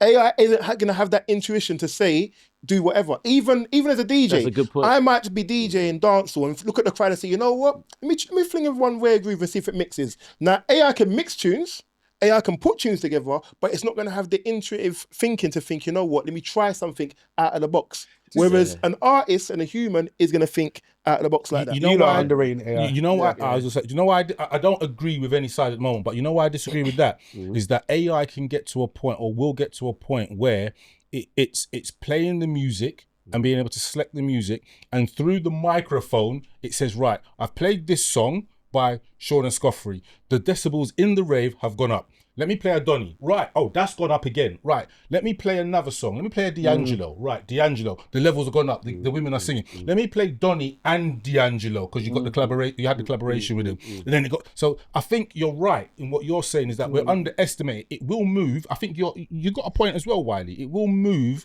slowly, but it will get to a point where there might not. I hope it doesn't, because I think there is something about live music and like one of my favorite things. Like I'm from a dancehall background, and I love to hear dancehall artists over live bands. So Rough Cut Band is one of my favorite. One of my favorite. If that dies, for me, a part of reggae dancehall dies. That's what I'm talking about. And this is what it is. A part of neo soul, R&B, whatever, it will die if we're relying on AI alone. You are old. Well, not. Did you know why I say that? I'm a purist. No, I'm going to be a little bit disrespectful when I'm saying it, but it's like, do you know what it is? And Citrus might align with me a little bit on this one. Is when we do our moves and stuff, there's people who have books, and I sit there and think, why have you just not got Kindles? And a lot of these guys are like, oh well, we just want to have the feel of a book. Yeah. So that's their thing, but books are a dying trade. Do you know what I mean? Like when we first started removals about 10 years ago, all right, everyone had a book. Everyone had books. It's now got less and less and less and less. It's still there because there's the purists. I mean, people are in church with tablets now, aren't they? No, this is my thing, Donny. The Bible, the whole big Bible. He gave you a Donny with an NY, you know. He did an NY in it, not an E. All right, cool. But it's like, this is the thing, it's going. So whether you like it or not, like, as the DJ one was a good one for Wiley to understand to himself, all of us in there remember people walking there with their record. Yeah, with a book. Well, they've got the whole record thing. Now, who does that? I was a box player a few times. Do you know what the crazy thing is? And it's just like saying this, like, is AI going to say wheel up selector? And then it's not going to feel any of that. You're not going to get any of that. This is what I'm getting at. However, eventually no one's going to care. Because you know what? That's the issue. Do you know what? when ska bands used to play in the late 70s, early 80s, and whatever else it is, and they did a wheel up on the drums. We don't care about that now. There will always be somebody. We don't care about it now. The ska fan base is this big. Do you get what I mean? Yeah. So as much as I'm saying, of course the purists will keep it pure, but eventually the purists and that purity will slowly evaporate. And I'm not saying I'm for it. I'm just saying we can't be here thinking, oh, AI is not going to do that, or that's not going to do that, because soon you're going to be getting on driverless trains, right? Here's the thing, though. Here's exactly what Blockbuster thought by Netflix. Here's the thing, though. Exactly what Kodak thought. But here's exactly the thing, what Nokia thought by Apple. We could keep going. By BlackBerry thought. By WhatsApp. But here's the closing point I'd say to that, though. You're talking about something evaporating. It's not going to evaporate. It will just evolve. DJing has evolved. Musical performances have evolved. So it's not necessarily saying it's going to now change, it's not going to happen. What's happening is things are going to evolve. And yes, you may have AI doing whatever. Ultimately, though, it's just evolution. That's what AI is. The evolution. Not in the same way. Before, not the same way. So like you said, AI artist, can't read the room. At all. But Donny, so coming back, can't read the room, man. Back off our little tangent conversation, bringing it back to yourself, with what we've just shared in mind, how do you approach the next 5 to 10 years? Like I said, you got to use AI. You got to use it, not let it use you. Bars. Like that. Bars. Yeah. What does that mean? What it means is like I said before, when the example of me wanting a beat and not enough time to make the beat, I can beatbox that into my laptop. It comes back with a banging beat. In fact, give me 5, 10 different versions of that beat that I can manipulate. And then I put me, the human, on top of that. And we keep going and we do it that way. So I say you got to use it rather than it use you. So, thank you for that. However, just to, I suppose, land the previous point, before, you would have been in the studio with how many other guys get into that position, or how long would that have taken you? Knowing that being the case, you don't need to be in someone else's studio. You can do it at home. Right. You don't need someone else helping you mix it down. Right. You can do that at home. You don't need. Do you get? All I'm saying is, 25 years ago when you were doing it, that might have been a production team. Yeah. Now it's you beatboxing into a mic and AI ones and zeros spitting it back out to you. I just think you still need that human connection when making music. Like it's nice to collaborate with man, and you know what I mean. Yeah, I think that as well. Like, and different ears. Like the studio session, innit? The studio session. Like I've been privy to a couple, not on the level of the music, how you play the music, but like grime artists and whatnot. And when you've got like 6 or 7 MCs in a room, and then they're writing, and no, that doesn't work. You got to change that word or change that drum. God, they're using the whatever. It's a vibe, innit? Yeah, it's a unity. That dies. I don't want that to die, but I get the point. So I've got one more thing to ask you before we move on to what we call a range roundup. So the British Collective. What is that? Because this is a movement. Yeah. This is something big. So basically I was doing an album called Little Star, and I had this track called Spiritual that I wrote. Yeah. And I thought, before that now, I used to go to these events, and I always used to see Omar, I used to see Junior, I used to see Loose Ends, all these different people, and we're all chatting together, we're all drinking together, but we ain't made no music together. Right, okay. I'm like, and these are like the Avengers of UK soul for me. I grew up. Avengers. I grew up listening to David Grant and Junior and Loose Ends. I used to study all them, man. Yeah. So I did this song, and then I thought, let me call Junior and just see if he'll come down and sing on this thing. So, so I've got his number in this. Just like my Grammy, you know? Jay, come down, and I've got this idea. He's like, yeah, man, I'll come down. So he sang on it, and I was like, we should call Carl, innit? We should call Carl McIntosh, innit? He's like, okay. So he called Carl. So you link there, boom, over there, okay. I thought, right, I'm going to call Omar, I'm going to call Rick Clark. Right, man, just saying this, like... And they all started to come down, so basically I had like 9 about 9 singers from back in the day, all in the studio at different times, all on one song. So what, you didn't video or nothing like... No, we didn't video it, but... So when we sat there and we listened to it, we said, this can't just be it. I was like, this can't be it, man. We have to do a project like this. Like, because I think it was Genuine Tank, Yeah, and Tyrese. TGT. Yeah, Yeah, yeah, TGT. yeah. Yeah, so they were TGT, doing something. yeah. I was like, Yeah. we need to do that, bro. In there. Over here. Because I don't really see nobody doing it. So that's how the British Collective was born. Because Junior came back to me after 2 weeks later. Yeah, because what do you think about British Collective? I was like, not sure. Omar, what do you think about it? He's like, yeah, go with it, man. Right, So okay. we ended up going with it. So what is happening with the British Collective? Is there a project coming? Yeah, is there a we'll- show? So the British Collective are working on a new album. Right. We're doing like a bunch of corporate shows. Right. We've got like we do Boysdale quite a lot. Right. Okay. Canary Wharf. Okay. Pizza Express we do a lot. Which one? The one down in in Holborn. Holborn, We okay. do the Jam in Birmingham. Right. And yeah, we're just writing some new material because the album that we've done is actually probably 8 years old now. Wow. Oh wow. Okay. But we're still, because when you get to the show now, it's nostalgic. You're getting all the hits that you know us for. Yeah. Yeah. All the tunes that you know us for. Plus the songs we wrote together as the British Collective. Right, as okay, well. So okay. we kind of throw that all in there. So it's a good night out. That sounds. Okay. Cool. Yeah, that sounds. And is there a date? Have you got a date for it, or is it still in the works in regards to being out there, dates, projects landing, or? Yeah, there's no specific date yet for the album, but Right. and because I think we need to drop a new single this year. Right. So I think that's where we're at with that. That'd be Right. amazing. Okay. So before we continue, and we have to apologise, Manners, we didn't ask you for your socials. If you look into that camera directly opposite you and Yeah. share your socials for us to be able to Yeah, share. my socials is on Instagram 90s. Donny, so that's 90Z Donny, and you find me there because there's another Donny.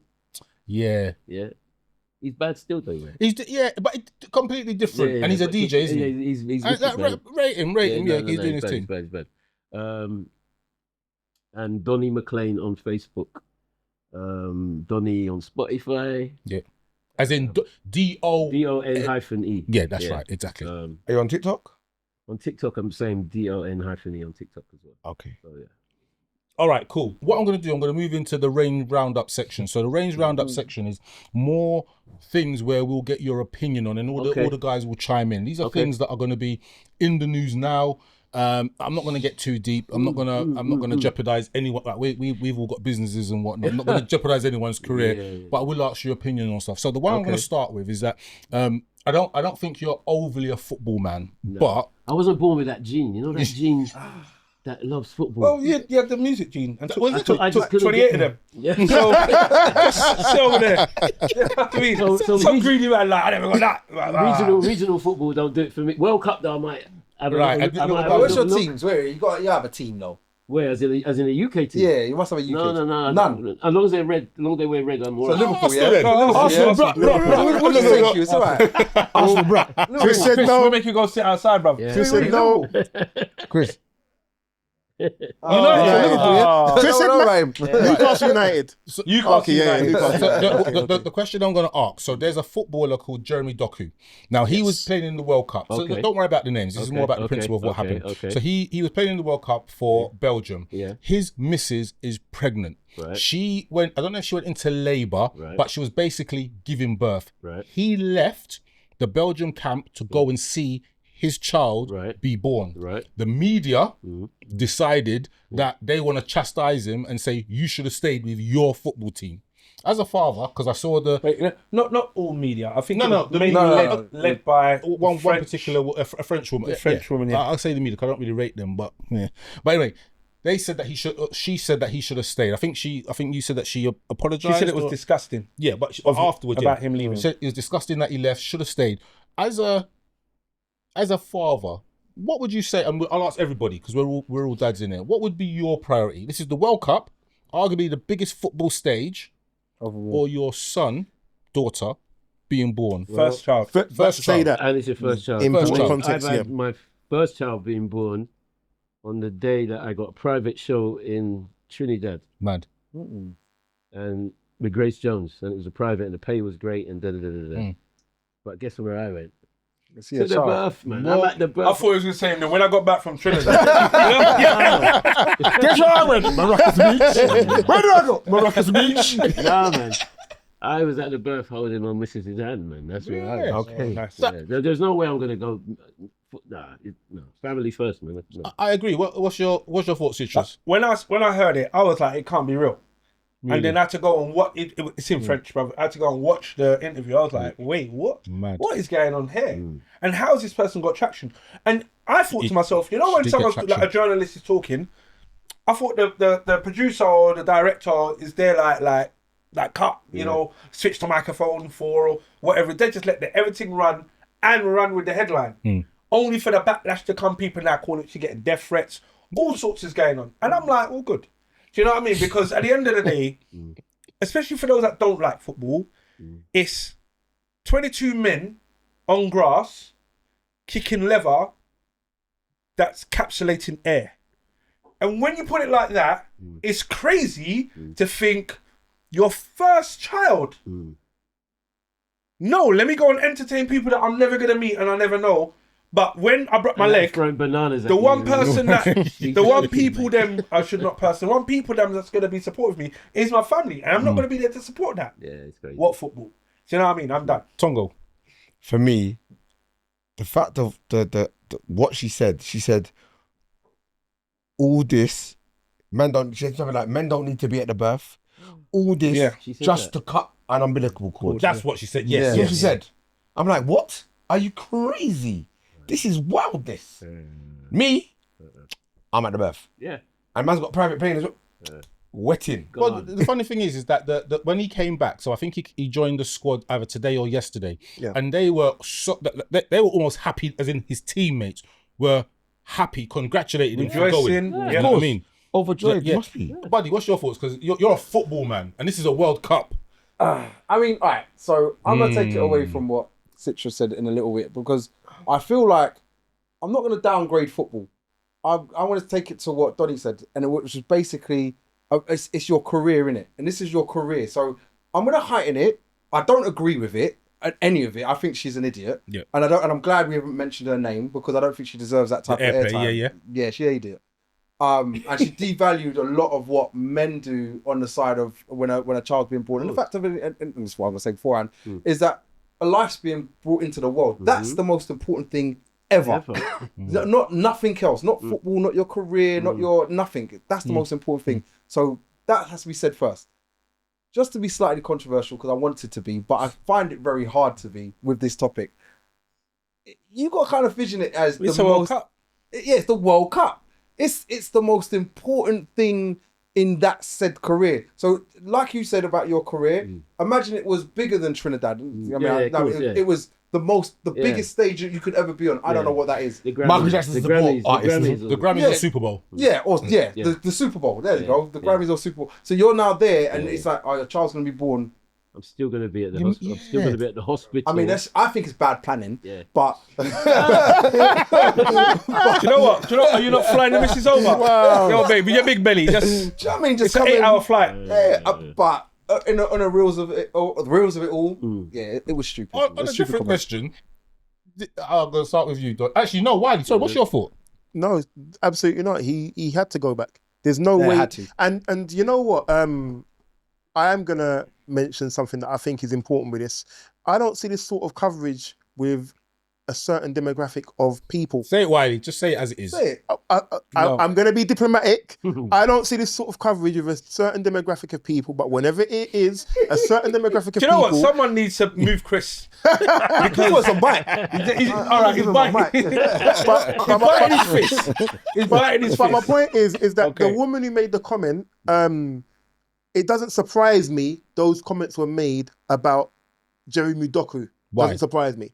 Why? You mean Because of her demographic and his demographic. And I can only say that diplomatically. What I don't understand as well is she's actually a mother.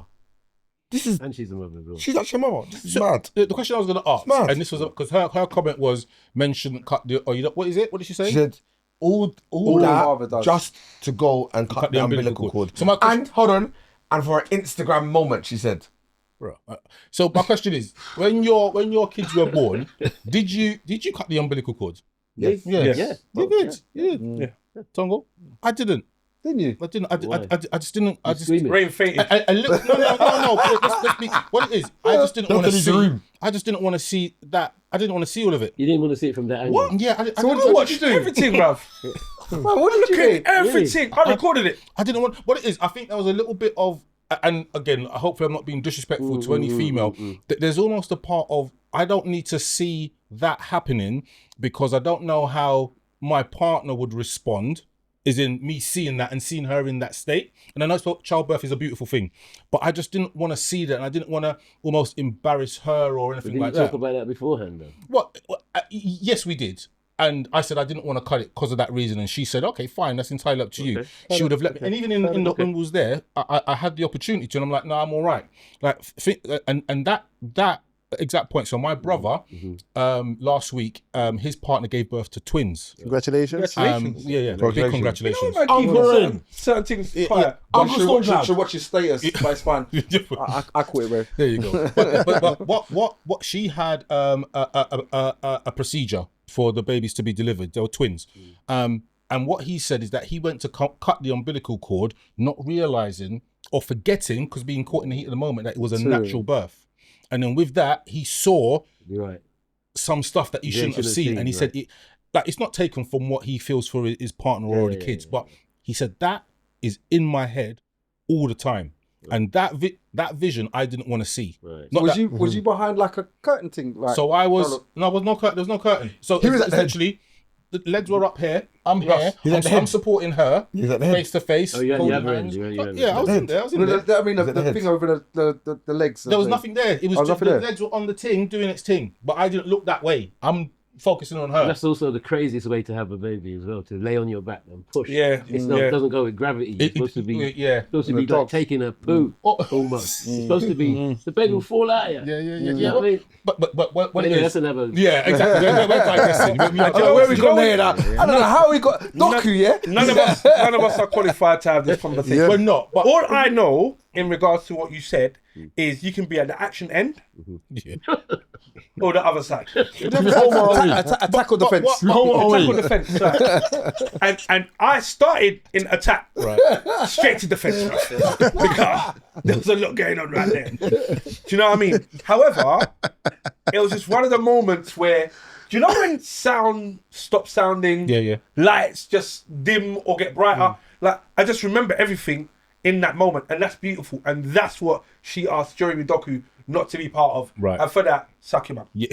Wow. I'm gonna move on. So the 22nd of June saw Windrush Day. Yes. So we're all familiar with Windrush Day. The question I'm asking you is that do you, and this is us as black men in here, do we recognise it, support it? Do the traditional people, let's do this question, do the native people, whatever that means, of the UK understand and respect it? I'll start with Donny. They understand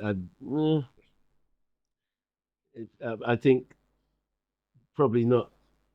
I would say they probably don't understand and respect it. Do you think they just don't care? It's like, whatever you do, you came over, you helped us build because rebuild. it happened so long ago. Oh, you reckon? Oh. Yeah, I think it's in the sort of like, it's not relevant, I don't care. as relevant as it should be. Right. Do you know what I mean? Okay. Okay.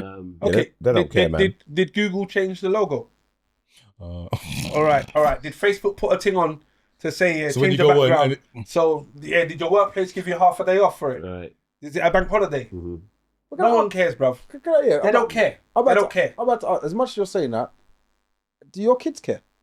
Do they even know about it? What? Okay, your kids. So okay, if your kids don't know, that's your fault because you should be educating them. My kids know. Well, my child knows 100%. He might not know the ins and outs and the intricacies. He knows the ship. He knows that his great grandma potentially came on one of those ships or the ship and contributed to the UK 100%. So in 20 to 30 years time, And is he'll teach his kids. Hopefully. And he should be. Or she. And that's the hope. But you got to understand, like anything, as time goes on, it just starts to get a bit more washed out. No, Like, it depends. It depends if you keep it or if you let it go. If you let it go, it will get washed out. Very, very simple question, Donny. How many times you go to church on Sunday?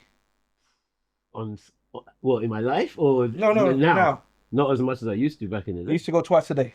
I used to go twice Yeah, a day. twice on Sundays. Twice on Sundays. Now that was enforced by his father, and then when I'm not saying how, Yeah. but somewhere through that process, he then went, "What today? Now, this month, this week?" Because I've got to eat at Jones' somewhere house. it broke down. But if you maintain it, then it continues, and you don't forget your birthday. And, Do you get what I mean? And you know what? The thing is that you see, Armistice Day, the Poppy Day, Remembrance Day, them thing they're never gonna get forgotten. And it even says never forget. Lest we forget. Lest we forget. There's- Yeah, but there's a difference. There is a difference. So I'm coming from it from a side of I've learnt about when Windrush Day is not my history. I'm a Nigerian, so it's not my history. But I've learnt about the history. Is it something that I would celebrate? That is a mad statement. No, bro. it's not a mad statement is- at all. It's still got, I mean, No, let me talk. yeah. My parents didn't come from Windrush. Right. My parents didn't come in that generation. They came in a different generation. There's a different history to my history of coming over here and to the history of the Nigerians coming over here or West Africans, whichever you want to say. Right. The history of Windrush is not something that is forgotten. And I think it should be taught to everyone, but it's not everyone's history. When you're talking about Armistice Day and the other days you mentioned, they're the national things that the nation will talk about because the whole nation was in those wars or whatever. When it comes to Windrush, it's a demographic of people that it should be taught. It should be told, should be taught, but it's not everyone's history. I was going to say something about this Go on. Windrush Day. Is it just me? But did you ever hear about Windrush Day in school? No, because it's a It's a relatively new thing, right? relatively. It's a new day. But Windrush was always there. Windrush Yes. was there, yes. Yes. But Windrush Day wasn't. Yeah. It's a new thing. Yeah. So it needs to grow legs.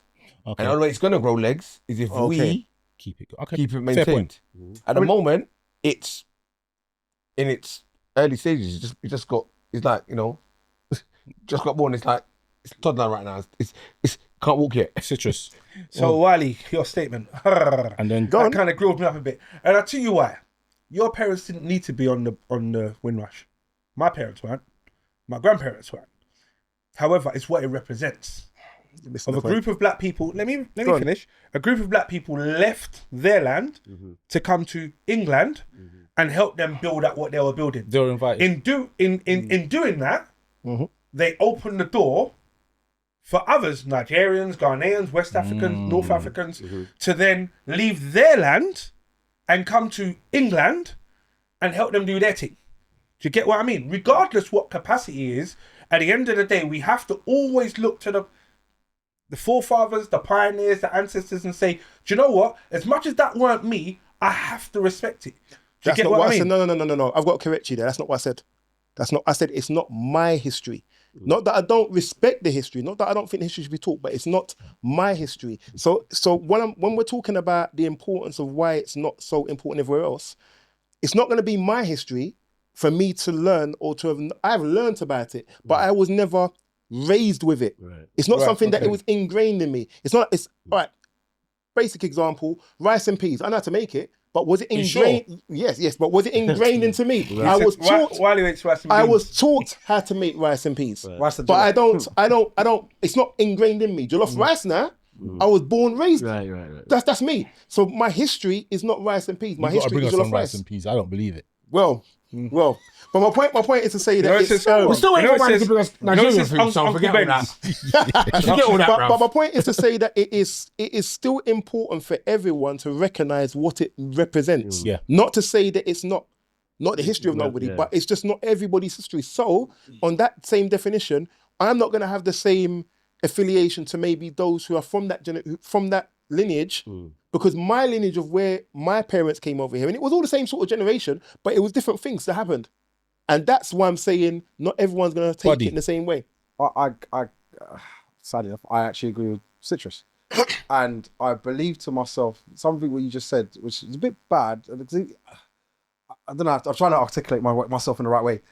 When you think about history and stuff like that, when you think about like world wars and stuff like that, that's not our history, but it is, because at the end of the day, it's the history of where we live. We live in England right now, so without them winning the wars or whatever else, not and them celebrating the Remembrance Days and the rest of it, there was a part of our history in a way. So when Citrus is saying you've got to kind of still give thanks to the people that have like got you to where you are, I kind of get what he's trying to say. You know what I mean? Like at the end of the day, this did open the door for you, for yourself, your family to get this. So it's still a part of to be clear, your history, and I have to in a keep sense. correcting it. That is not what I've said. I haven't said you haven't got to give thanks because I don't want people to get the wrong thing from what I'm saying. Yeah. I'm saying we must recognise it. Definitely No, you recognise did it. say that. You did give say thanks to it. But what I'm saying is that it is not everyone's history in that way. Let- So when we're talking about the history of it, this is what I'm talking about. Let me move on, and I'm going to keep it domestic-ish. So there's a comedian called Gina Yashuri. Genie Yashuri. She made some comments. Some of them were wild. Some of them people believed in. Like Wiley, I know you've been following the story, so I'm Yes. going to let you kind of comment on or regurgitate what she said, and then we'll pose some questions to Donnie about it. Because what it is, I'll pose some questions to you, and then I know Citrus has got an opinion. So go for it, Wiley. Yeah, so the crux of it, what it was that Genie Yashuri went on to I think it's called the 154 podcast, hosted by Godfrey, and I've forgotten the other gentleman's name in America.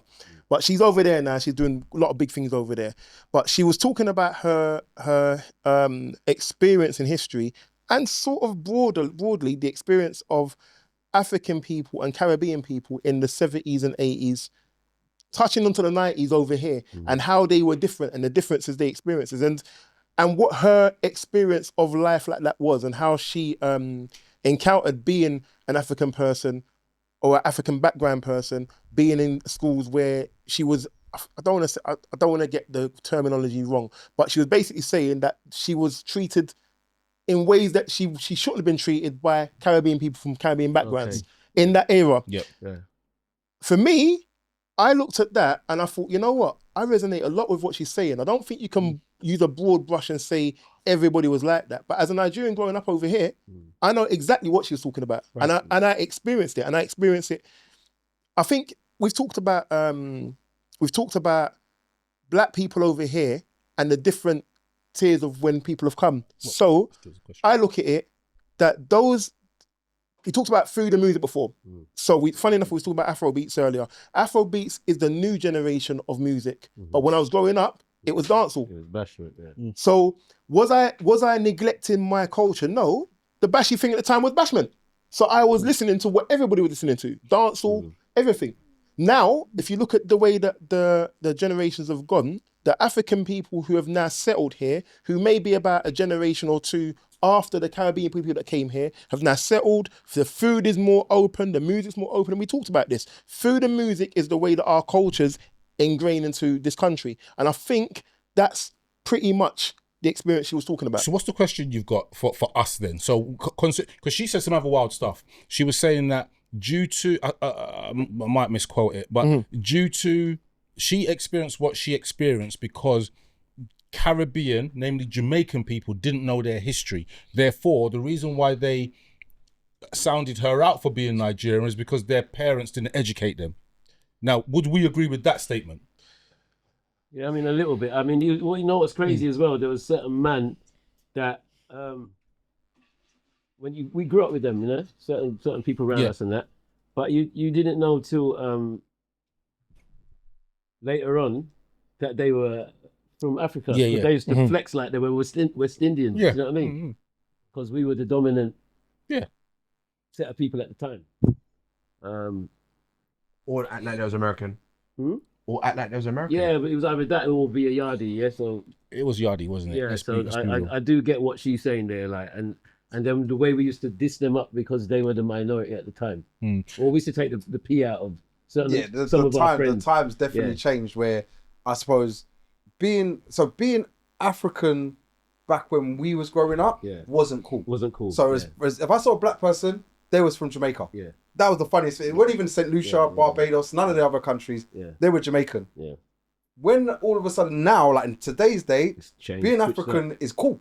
So now it's like, I'm African. Like, right, you're African. I could have swore you he was one of the... It's almost like they weren't proud to be African. Yeah. At the time, because we used to be on their heads, man. No, it's true. It's true. On their necks. We used to be on I mean, man's neck. let's be real. It was difficult. It was extremely difficult. And you have to think, and I'm talking about London right now. They just took these different cultures. And she was talking about London as well, to be clear. So you took London as a space, and then the government picked spaces in London. You've got your South London, you know, your Peckhams, your Brixtons, that kind of Stockwell, that kind of area. You've got your East Londons, your Newhams, your Hackneys, that kind of space. You've got your West Londons, your Labatt Grove, Westbourne Park, you know, that kind of areas. And what they did is they took you're black, Tottenham, sorry. go there. You're black, go there. Oh yeah, North London, Tottenham. You know, That's Haringey. it. That's it. That's it. That's the whole thing. It weren't nothing North London. We just represented for that. You Finsbury lot, Park. South London had your Peckham, Brixtons, going up Streatham. You know what I mean? You lot had Croydon. all of that. You lot had all the Hackney and then Tottenham. And I'll put Tottenham, Finsbury Finsbury Park with green. But essentially, you had people. You're black. Okay, you're together. So you started just meshing these black people, thinking the cultures were the same, and they weren't. And there was a very strong, and obviously Jamaicans stand tall and talk loud, innit? So it was like, right, this is a cool kid. He's Jamaican. His cousin's Jamaican. Their friends are Jamaican. Am I gonna say that I'm from Ghana? Let me just be you as well. Do you know what I mean? I'm not gonna exclude myself. And then when it's bring food to school day, Yeah, I'll bring a rice and peace. what are you bringing? I'm gonna bring a drink because I'm not trying to get caught out or anything. Or let me come to your house. Come to my house and smell my moi moi and whatever. Well, you have to give me dishes. You know, I'm kind of loose, but Why are you just looking at you like I'm saying, looking at you like. but like at the end of the day, it's now you're smelling this. Like we don't make that at home. Like my mum doesn't cook that. That stinks. I don't like it. And then your mum saying to you, taste it. I'm like, I don't like it.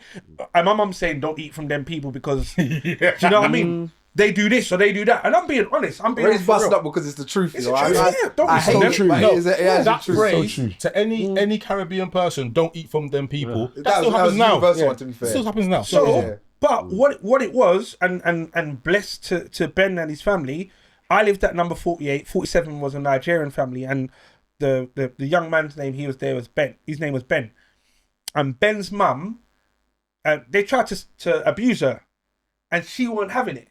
The strong Nigerian woman, she started thumping down people in my estate. She wasn't having it. All of a sudden, my mum's like, "Well, you can't rough her up." Do you know what I mean? Because she's a black woman, I'm a black woman. Right. So all of a sudden now, there's a all right, you're good now, isn't it? Yeah. So all of a sudden, like on a Sunday, the door would knock, and then just a pot of food would come. Yeah. Do you know what I mean? It'll be some mad dish. Mum's like, "We're not eating that. So just take it." The Wait. story was going so Well, well. no, I was there, and then it was No, bro, I have to tell you the truth. Man, just knocked it off my elbow. However, what it came down to is as time progressed, my mum started bringing food over there. Right. And was like, "Oh, here you go." And then they're coming around for dinner. We're going for dinner. And mum's eating it like, "Oh, It's not too bad. it's not too bad. It tastes like." And then it got to the point where when my mum started to turn the corner, I'd already turned the corner because of school. And as a child, you don't see anything. Yeah. You just see he's my friend, he's my friend, he's my friend, and we don't like him. Not you, Chris, because you can't see Chris on the camera. Chris got a mad vexed face, so I'm being Chris's friend. Chris from Peckham. You know what I mean? No, And he's sitting there with a gun signal in his. I don't know why, but essentially, what happened was when the tide started to turn, I then realized that, do you know what, it's more than that. Right. And then understanding we had African drumming lessons in my little community centre. that as well. And then all of a sudden, it was like, well, actually, what is going on? Like, let's learn a bit more. Do you know what I mean? The Claudia Jones Centre, big up in Dawson. So much education. And then it was like, wow, let's get more books. Let's learn a bit more. Shout goes out to BBC Two as well. Channel 4. We're just learning, but we're getting more information. So I know I'm labouring on, gents, and I do apologise, but I think it's so important that some of the prejudices that we had beforehand and the turmoil that Jamaicans, Caribbeans put Nigerian and Ghanaian, because they're the only two that were here, let's be fair, through during that pit was torrid. It was Crazy, horrid. man. However, when the acceptance changed and seeing the tides turning and whatever else, I'm glad that we can say we are black people. Yeah. Do you know what I mean? All right, I'm gonna pause you there. I'm gonna move on because time is moving, and you know what it is. It's because we spent so much time talking about you and Donny, Yeah, Donny, Donny, it's your fault, yeah. Donny and his Grammys. No, but it's Done out our good. time. Bare Grammys. It's gone out our So time. I'm gonna finish on this last point for the range roundup. So, I in another group that I'm in, someone sent this. We've got a couple people that are of weight. So, yo, check on your fat friends. It's hot in the UK. Make sure they're doing okay. So we are in the midst in the UK of a heat wave. Donny said, you know what he said? He sent me a message and said, "Have you got aircon?" Boom. I'm doing this. Sorry. Have you got aircon? Yeah. No, it's Donny. I called him kiss my teeth. Ask, man. But he was When like, you told me I kiss my teeth, when he came, he said, yeah, if there was aircon, I wouldn't come. But Mad. he's probably joking. But the question You weren't I'm joking, making- bro. Just sat there and said, Bruv, facts. In our pre-podcast convo, he weren't joking. He told me you weren't joking. No, bro. No He said, if there's no aircon, I wouldn't have come. So, Rain, what you don't know, he buzzed the buzzer, right? I said, hello, said, this is Grammy-nominated air condition requirements. Grace Jones cooking my dinner. Yeah. What floor do I get to? I said, all right. Okay, but I he said understand. Chris in first and said, oh yeah, Chris. Check it out. So check it out. Chris was like, yeah. You can come in. And the question is that every time there is hot weather, so we've got Pickney being sent home from school, not going into school, they're wearing PE kits, the infrastructure of the UK, schools don't have aircon. Wait, the rails, people were late and blaming Yeah, the rails. They work on. What is the matter with the UK and heat? Remember, I say only. I'm going to say only. It's only 38 degrees, 39 degrees. If you want to push it, today was the broke a record. It was 36.6. Yesterday was 39 point something. But then you go to Dubai, the rails are fine. We're not built like that. It's England, bro. Donny, Wait, sorry. before we even go there. Wait, let Donny go. Sorry. Go on. So, do you know what time it is? Let me just back out my things. Donny's looking around like, why has everyone got shades? Donny, where's your shades, bro? Where's your shades, bro? Were you like dentist or something?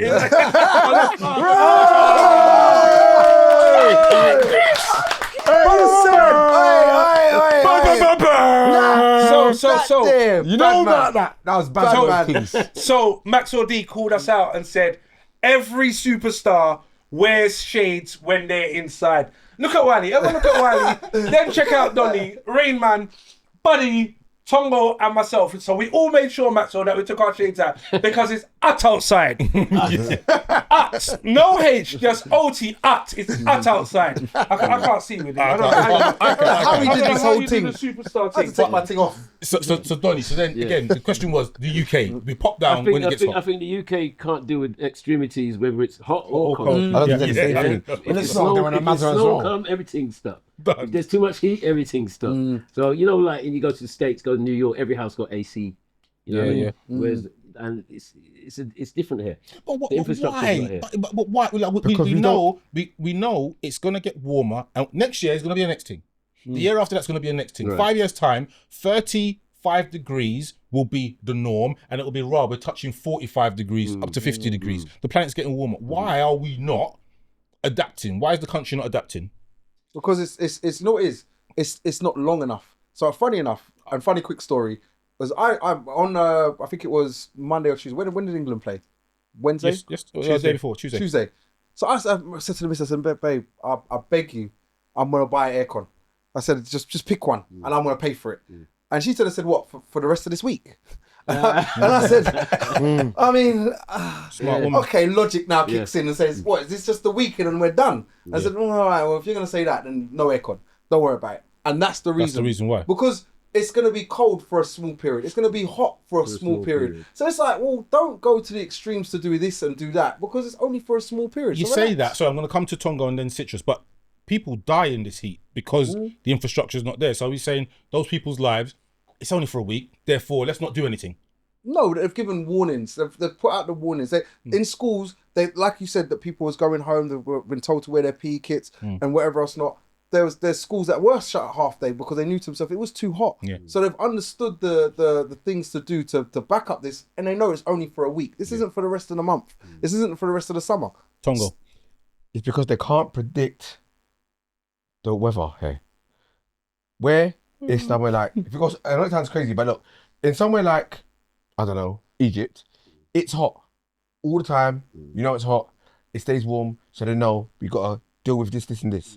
With here, because they don't know whether we're going to have summer in July, whether we're going to have it in April, we're going to have it in March, whether we're going to have Christmas in February. Like, they don't know. So, because of that, they don't know what they're preparing for. But I think Disagree with Michael that. Fish and Sean Lloyd, who are the meteorologists, might say something a little bit different. Michael Fish can't use him.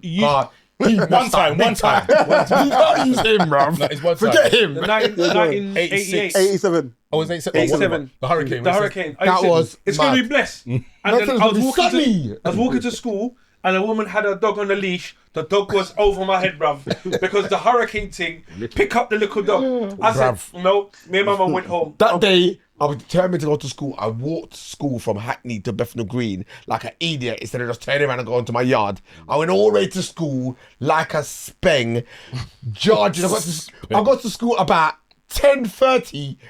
Bruv. 10:30. Right. Was that bad? Bruv. I was walking. Tongo's small, innit? Late, bro. Hold on to the lamp. Hold on to the lamp. So it's citrus. You were going to say trying to that. charge through this thing, seeing trees on the floor. No, it's mad. It was mad. So Final point on it. there's a couple things. The extremities, I definitely agree with that. However, if you get into new buildings now, they are fitted with air control systems, Right. and these air control systems pump cool or hot air around the entire building rather than an AC unit, a traditional AC unit. So, in the future, the UK will be able to deal with it, but changing the infrastructure, bro, we just about finished getting landlines in houses.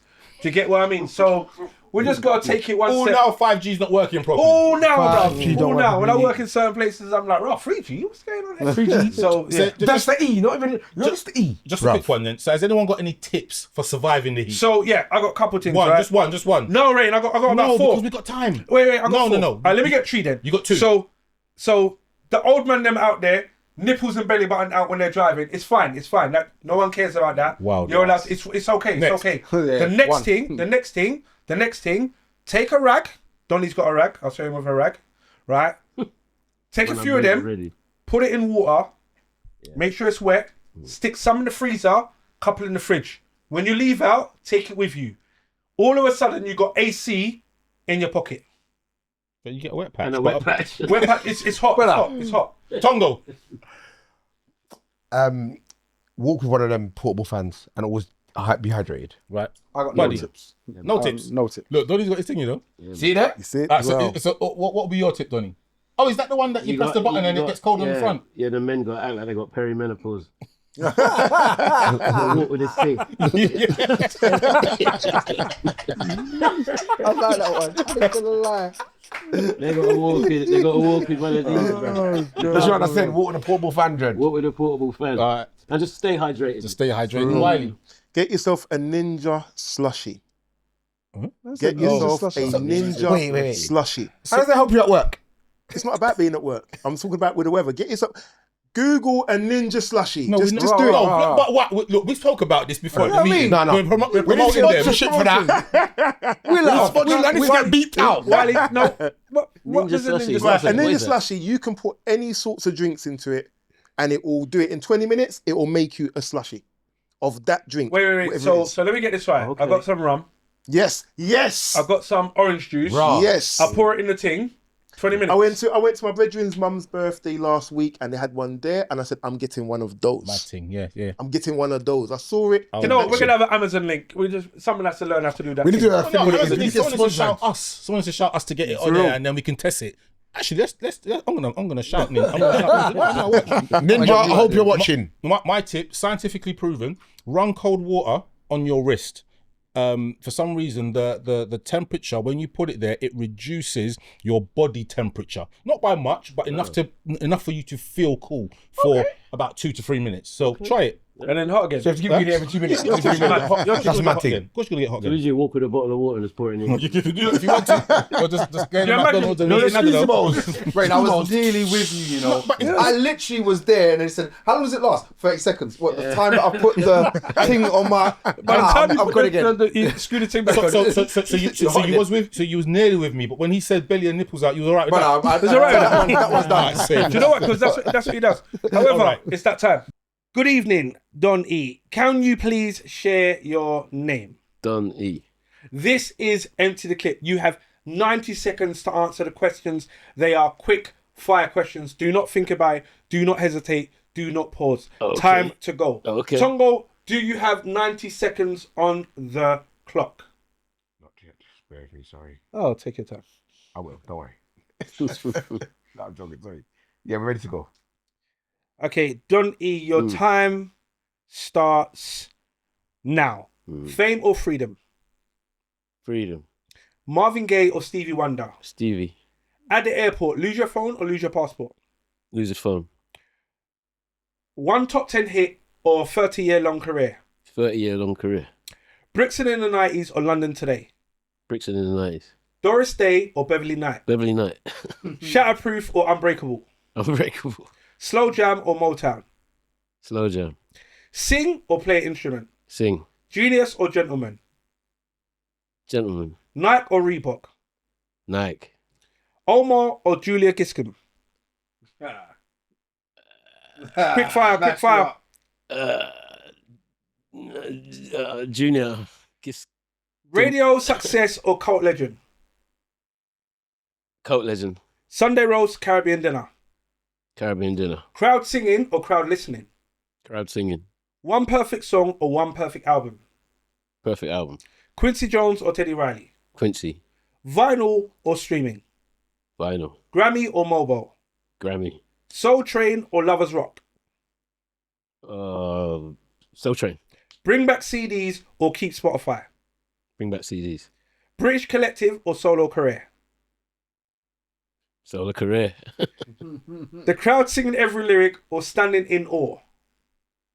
Crowd singing every lyric. D'Angelo or Erykah Badu? D'Angelo.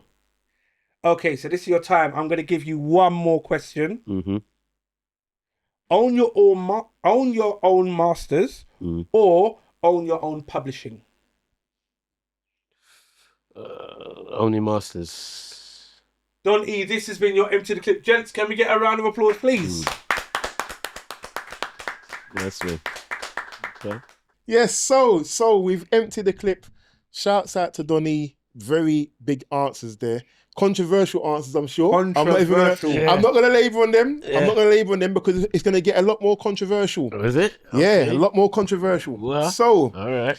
this is the section of the podcast that is known as the Mount Rushmore Okay. element. Yeah. Are you familiar with that? Yeah. I know about Mount. So there's no extras. All right. Let me turn it this way so you get to see what's coming. No extras, no nothing like that. Okay. So I'm gonna throw you right into the deep end for it. Right into the deep end for it. Yeah. So the Mount Rushmore Mm-hmm. of UK R&B or soul artists. How many you want me to name? Four. Only four. Only four. Yeah, 'cause remember, Mount Rushmore is that. You know that thing in America? that thing. Yeah. Hollywood, Four- like the four four heads. faces. The four heads. Okay, soul and R&B, UK. Omar, Mad. Beverly Knight, Misha Paris, and myself. Can't say yourself. I knew he was going to say So did I. So did I. I knew he was going to say So did I. Bad man thing. That's bad man thing.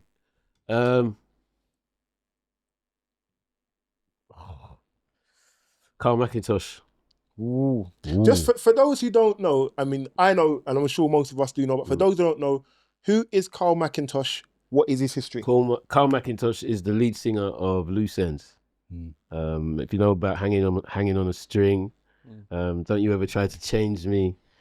Classics, man. Classics. Slow from down. there. Yeah, Slow man. down. Yeah. Just as the names come up twice, so I should never do this. So I apologise, Wiley. Beverly Knight. Oh, go on. What on? Well, it's my cousin. What? You know, like, just drop the bar. Family. And she's dope, man. She's No, she's we- bomb. Have you been to a gig? No, I've never been. She's like I watch her I've like heard she ain't related, and I'm just like I'm in awe. I'm I've like, seen wow. her in. I'm like, I went wow. to theatre. I went to the theatre theatre recently. and I see her in the She's theatre. amazing, man. Yeah. Mad. No. She's amazing. Her, Voice her is vocal mad. range is nuts. Crazy. So I can't. Yeah, she's up there. And then the other person, Misha Paris, who is like Yeah. the queen, man.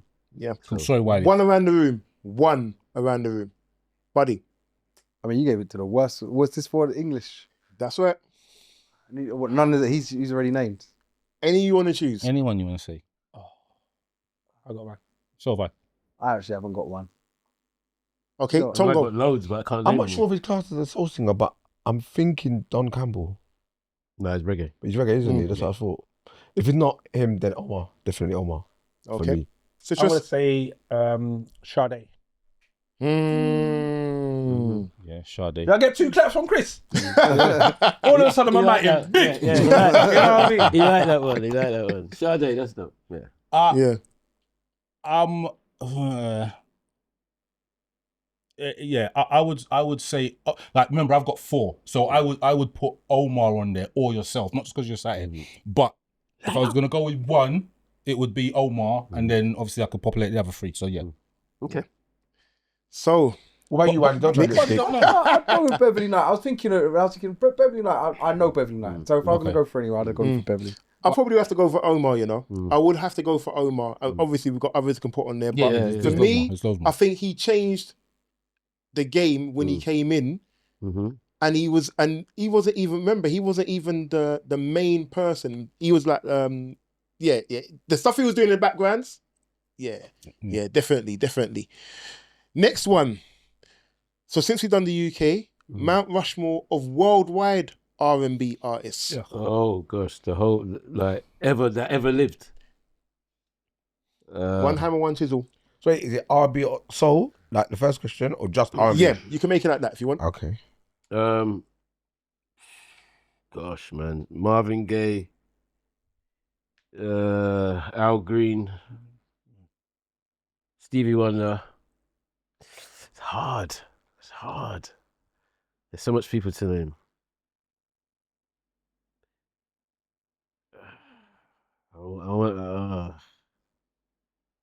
You can't not say Michael Jackson, man.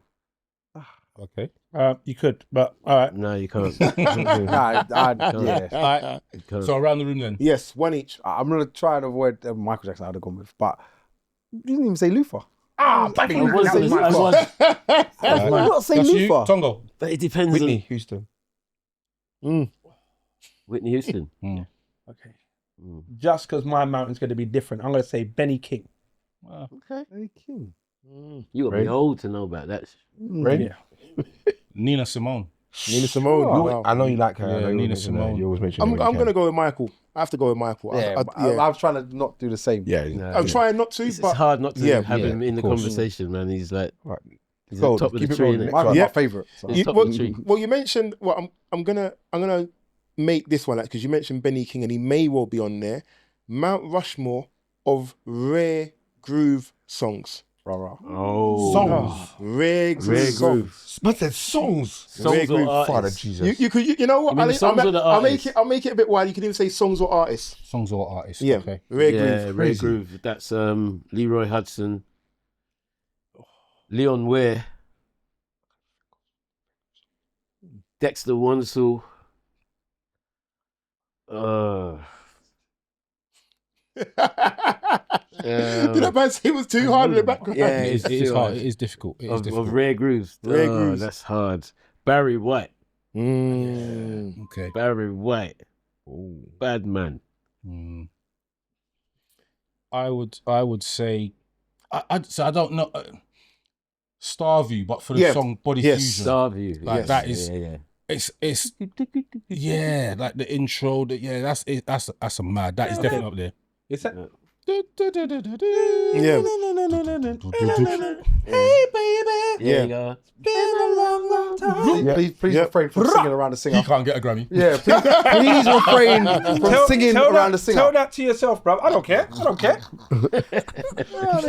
to Den. Company He's gonna use you in a Soul. skit. Big up Den. Company Soul Sound. Yes. Yeah, Dennis. Yeah, we're Dennis, bringing the that, bitch man, from yeah. Yeah, London. I'm on the same rhythm. What? That tune. Oh right. Okay. Yeah.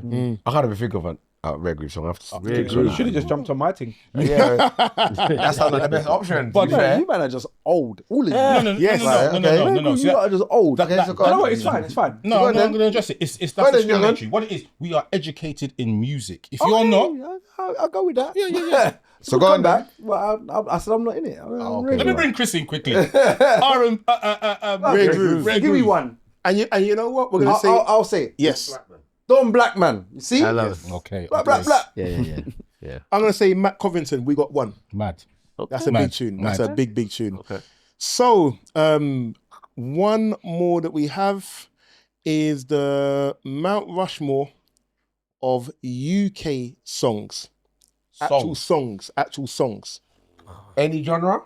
Or any, yeah, is that any? I'm gonna say no. You know, I'm gonna say R&B and soul because we got to keep it in stepping Or with neo soul. Yes, Okay. exactly. And can't say no one can say none of Donny's songs. Yes. And not a Donny song. Can't say Not a none. Donny song. Can't say a Donny Yes. song. No. Ah, that was. So you got to think, man. You got to And, think. and Donny can't even say his own songs either. Oh, definitely not. Yeah. And no collaboration, so don't mention the D'Angelo song. UK. Yes. So what was the question again? Mount Rushmore of UK songs, R&B or soul. Okay. Just to me. This to you. Yes. Okay, I'm like, I got one, but that's just because I just can't bother to think. I don't think it counts. R&B songs. Definitely, there's nothing like this. That's a classic. Yep. Stole my song, man. Definitely. Stole my song, man. You sound like an Okay. echo, bruv. We're gonna go back now. We go back to Heatwave. Heatwave, always and forever. Okay. Yeah. Big tune. That's a hard one. The one with Should Have Known Better, Misha Paris. Yes. Big tune. Big tune. I'm trying to think. Hanging on a String, Loose Ends. Mm-hmm. That's 4, right? Trash. Yeah, that's 4. Yeah. Yeah. One each. I was gonna say, oh man, nothing like this. So was I, as I said. Citrus has got that face like to say, I don't know, you know. You know, right, even now, the almost new stuff, I'm feeling everything. So, yeah, I don't know. I'm definitely there. I'm definitely there, Wiley. I don't know. You know what? I'm going to give you 2 then. Carol McNeish, Closer Than Close. Okay. That's 1. Mm. Cruise, Slap and Tickle. That's 2. Okay. One. So since people are struggling, I've given you 2 there. Nice, One, Wiley. one, Thanks, Wiley. Okay. Got That- 2 more. 2 more. Wiley. 2 more. Yeah. Okay. Oh, one more. One more. Okay. Mount Rushmore of... I think, you know what? I've covered pretty much all the ones I had listed, you know? If I'm honest with you. All right. Come out of the box then. I'll give No, you one. I've got Go one. on, Rayman. The Mount Rushmore of UK music genres. So there's only 4 you can pick. And we will class, and I know it's a disrespect, so sorry to all the artists. Soul, neo soul is 1. Yeah, funk, garage, Right, okay. jungle and drum and bass. Right, okay. All right, yeah, Organised Crime. yeah. We're there. Did we say so? Yeah, he said there was one. Yeah, well, there is 1. So soul and neo soul. So I'll give you, you're going to say that. I'll give you that one.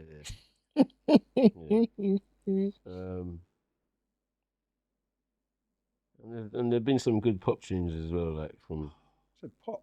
back in the day. But I can't. Is pop not in? No. She your list, not his list or his list. Okay, Yeah, so pop. Yeah, I'll throw a little bit of pop in there. All right, then, I'm cool. gonna chuck a little Do you know grime what? in there. When we come back, I can see Citrus has remember the song he should have said, but when I come Yeah. back to it still, go on. I'm saying grime. Grime. Grime, yeah. Wow. Really? Chucking that in there. Tongo. Funky House. Really? Yeah, funky. Citrus.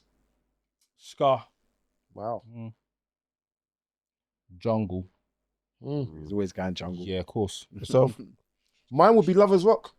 UK Lovers Rock UK was Lovers Rock. was something Lovers that I Rock, don't think. I think Lovers Rock is only UK really. Yeah, They've got there's a subgenre. Created by us. I There's a believe. subgenre of it that they class it as Lovers Rock, but it's reggae. But it's a subgenre of a reggae sort of thing. But really, the UK one is totally different. Yeah, it's Totally really different to it. Okay. Citrus, what did you remember? Because your face was screw up just Yeah, now. I just thought about the R&B one and Back to Life, Soul to Soul. Yes, good rhythm. Do you know Good why? rhythm. Because R&B. every country, yeah. So every country, R&B. you can go there And they'll and know that. still hear it. Yeah, Yeah. Do you know what I mean? yeah. Yeah. Big. But he One, can't sing. it's big. Right, I wasn't the one that was singing Go it. on. I got a couple questions. Cool. Donnie, you ready? Yeah. These are for you. Okay. Who is the most talented artist you've worked with? and been in a room with? So A and B. Talented.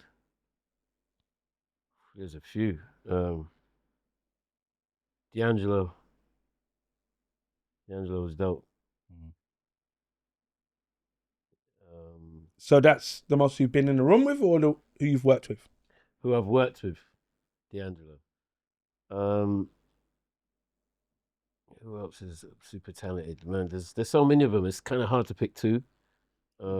Grace Jones, because she's like the queen. Got to keep the bag in there. She's the queen. Yeah. Yeah. I get it. Okay. What's the most expensive lesson that music has taught you? Expensive lesson. It's a bit of a mad one. Expensive lesson. I want to say it's nice to be important, but it's important to be nice. I don't know if that's a lesson, but that's something I've learned along the way. It's nice to be important, but it's important to be nice. Nice. Name one UK artist that deserves a statue who doesn't get mentioned enough. There's a space in Trafalgar Square. There's a corner. A corner for a statue. A plinth for a statue. Of a UK artist that don't get mentioned. UK artists that don't get mentioned enough. Oh my gosh, that's a hard one. There's so many artists out here that don't get mentioned that deserve a statue. Name one.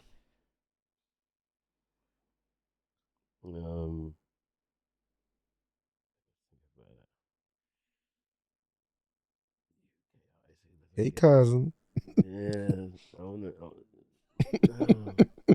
that's just so hard to just whittle it down to one artist because there's so many of us.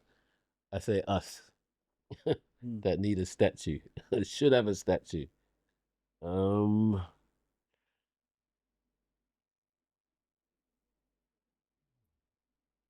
we ask someone else a question? I'll come back to me on that. Yeah. So, gents, name someone who should have a statue that doesn't. UK artist. Just UK. UK. No matter what genre. It doesn't matter what genre. Doesn't matter what genre. And no matter what time. Nope. Wiley. Carl McIntosh. I don't think he gets the recognition. You have to understand. You see that the 80s coming through, they didn't just take over the UK, they took over America. Yeah. And for loose ends, a British group to go over to America and do what they did at the level that they did against the competition they had. Yeah. That same time that music at the same time released. that were bigger names than them, and they were just, I don't want to say little, but they were from Little Britain coming and doing what they were doing and making such a move. Holding their own. And you have to remember, without them, the pathways for the Donnies, for the Omars, for the Misha Parises is not there. They made that pathway. They forced it through. So yeah, for me, definitely Carl McIntosh. Definitely. If that's the case, then I'm going to say Junior Giscombe. Yes. Because Junior Mama used to say that was one of he got that's a good Grammy award. Grammy artist, yeah. Grammy artist, Junior Giscombe, and he was one of the first that broke America. When I was 11, he came to my school. Mad. To do an assembly to talk about coming from South London and making it and being able to go to America, and then also he supported Michael Jackson at the Bad Tour as well. Right, that's crazy. With Kim Wilde, so that's enough, isn't it? Yeah, I think Junior Giscombe. You can say ask things like that. That's a lot. Is Eddie Grant classed as a UK artist? Of course, yeah, Electric Avenue, yeah. Eddie's bad. Yeah, Beijing. He don't get mentioned enough. No. Can I ask a question? No. So if there was any artist that you wanted to work with or collab with in England, what would be your dream artist? Not passed away, one current to work with. Yeah, that you want to work with. Oh my gosh. To work with in England. I mean, I want to work with enough people, man. But who? Cleo Soul is dope. Yeah. Cleo Soul. Oh yeah. Cleo Soul is dope. I'd like to. Shouts out to Cleo Soul right now. Big up. Cleo Soul, if you're watching. Based on that, thank you, buddy. Based on that, Donny, I need you to do me a favor. What's that? Firstly, can you reshare your socials into that camera just there? Yo, so this is Donny. My socials are 90Z Don E. That's for the Instagram. Donny McLean. That's Don-E McLean on the Facebook. and Don -E McLean again on TikTok. That's me. Okay, and Spotify? Spotify, it's Don E as well, Don -E. But I'm trying to take all my stuff off there at the moment. So. Oh, really? Oh, wow. Oh, controversy. Oh, Yeah. should have asked that question an hour ago. Yeah, I know. But we didn't ask it. I don't- what, just answer, because I know we're pressured on. I know you've got your final Because question. it takes 236 streams for me to make £1.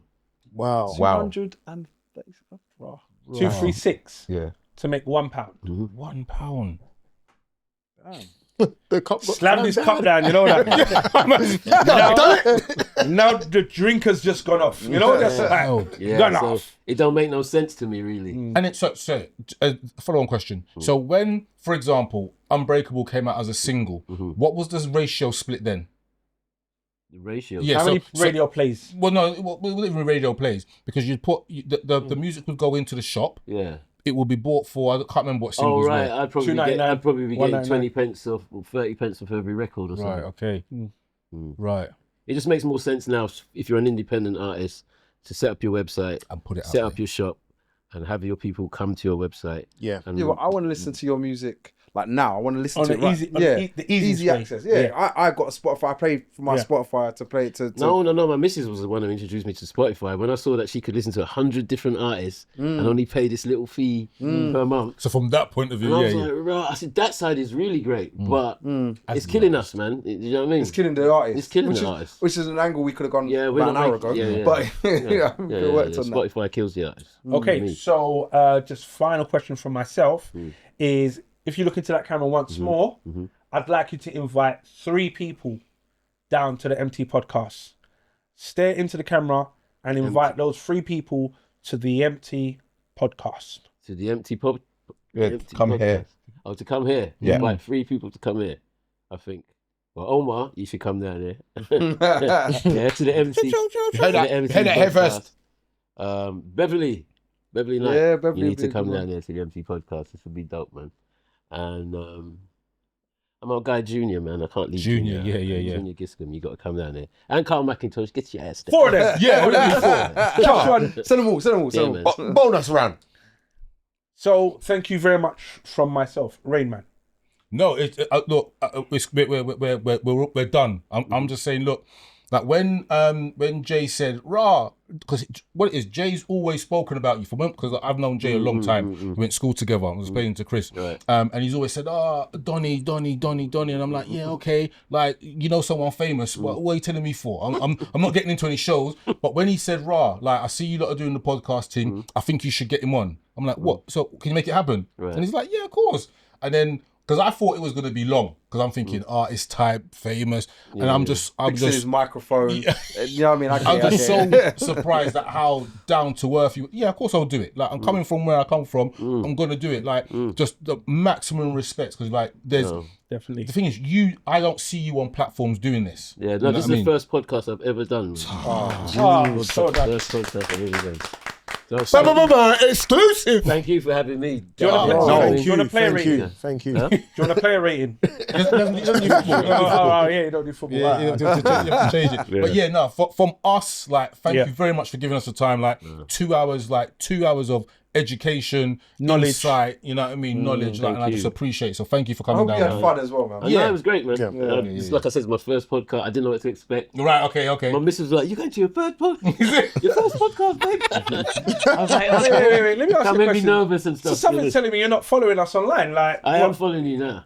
No, like No, I followed you. Of course I'm like Chris following is like, you. Yeah. No, but, I am following you, but in man. fairness, like, you know what I mean? Like, when when we started making the contacts, he started to follow, and then obviously, like, when we was in the lift, he was making comment on some of the stuff that he's watched. So it's not like just okay, follow for the sake. and then He's all right, looked, okay. and you know what I mean. Yeah, I So saw the respect that. Maxwell. I saw the MC Det. I Mad. saw all that, right, man. okay, all right. Yeah, and And he yeah, said to I me love the earlier vibe. in the conversation that he's seen that a few of his friends follow also, us. yes, yeah. And when I looked at, he said his friend, you yeah, I know. was like, I got better friends following. Oh, really? Yeah, man, I got better friends. I was like, they knew before me. I was like,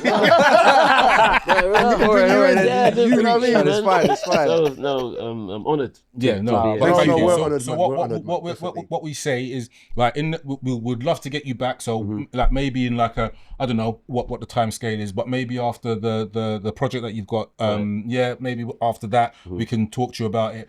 When the album's coming out, we're happy to have you down there, man. So just keep in contact, man. Well, definitely, Yeah, man. All right, thank you very much. Honestly, I just want to say, this is like levels to my memory banks for my life history. Honestly, this is one for the grandchildren. He's a fan. Yeah, Yeah, man. definitely. He's a fan. Definitely. You know Definitely. the people that you was trying to hide from? Yeah. He's one of them.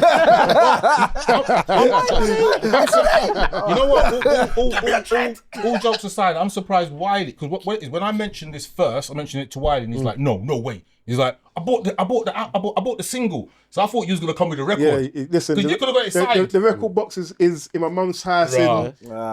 This is the thing in it, vinyl. See, it's a sign your nightmare. laptop. You know You what know I'm what I mean? But yeah, Right no, across the man, screen. this is big, honestly. And thanks, you know, the word legends gets thrown at too easily. Everyone gets called a legend, but honestly, as an artist, as a musician, Donny is a legend, and I'm really proud forget to producer. have him on our podcast. Proud of it. Thank you. And on that bombshell, if the glass ain't half full, It's empty. Yeah.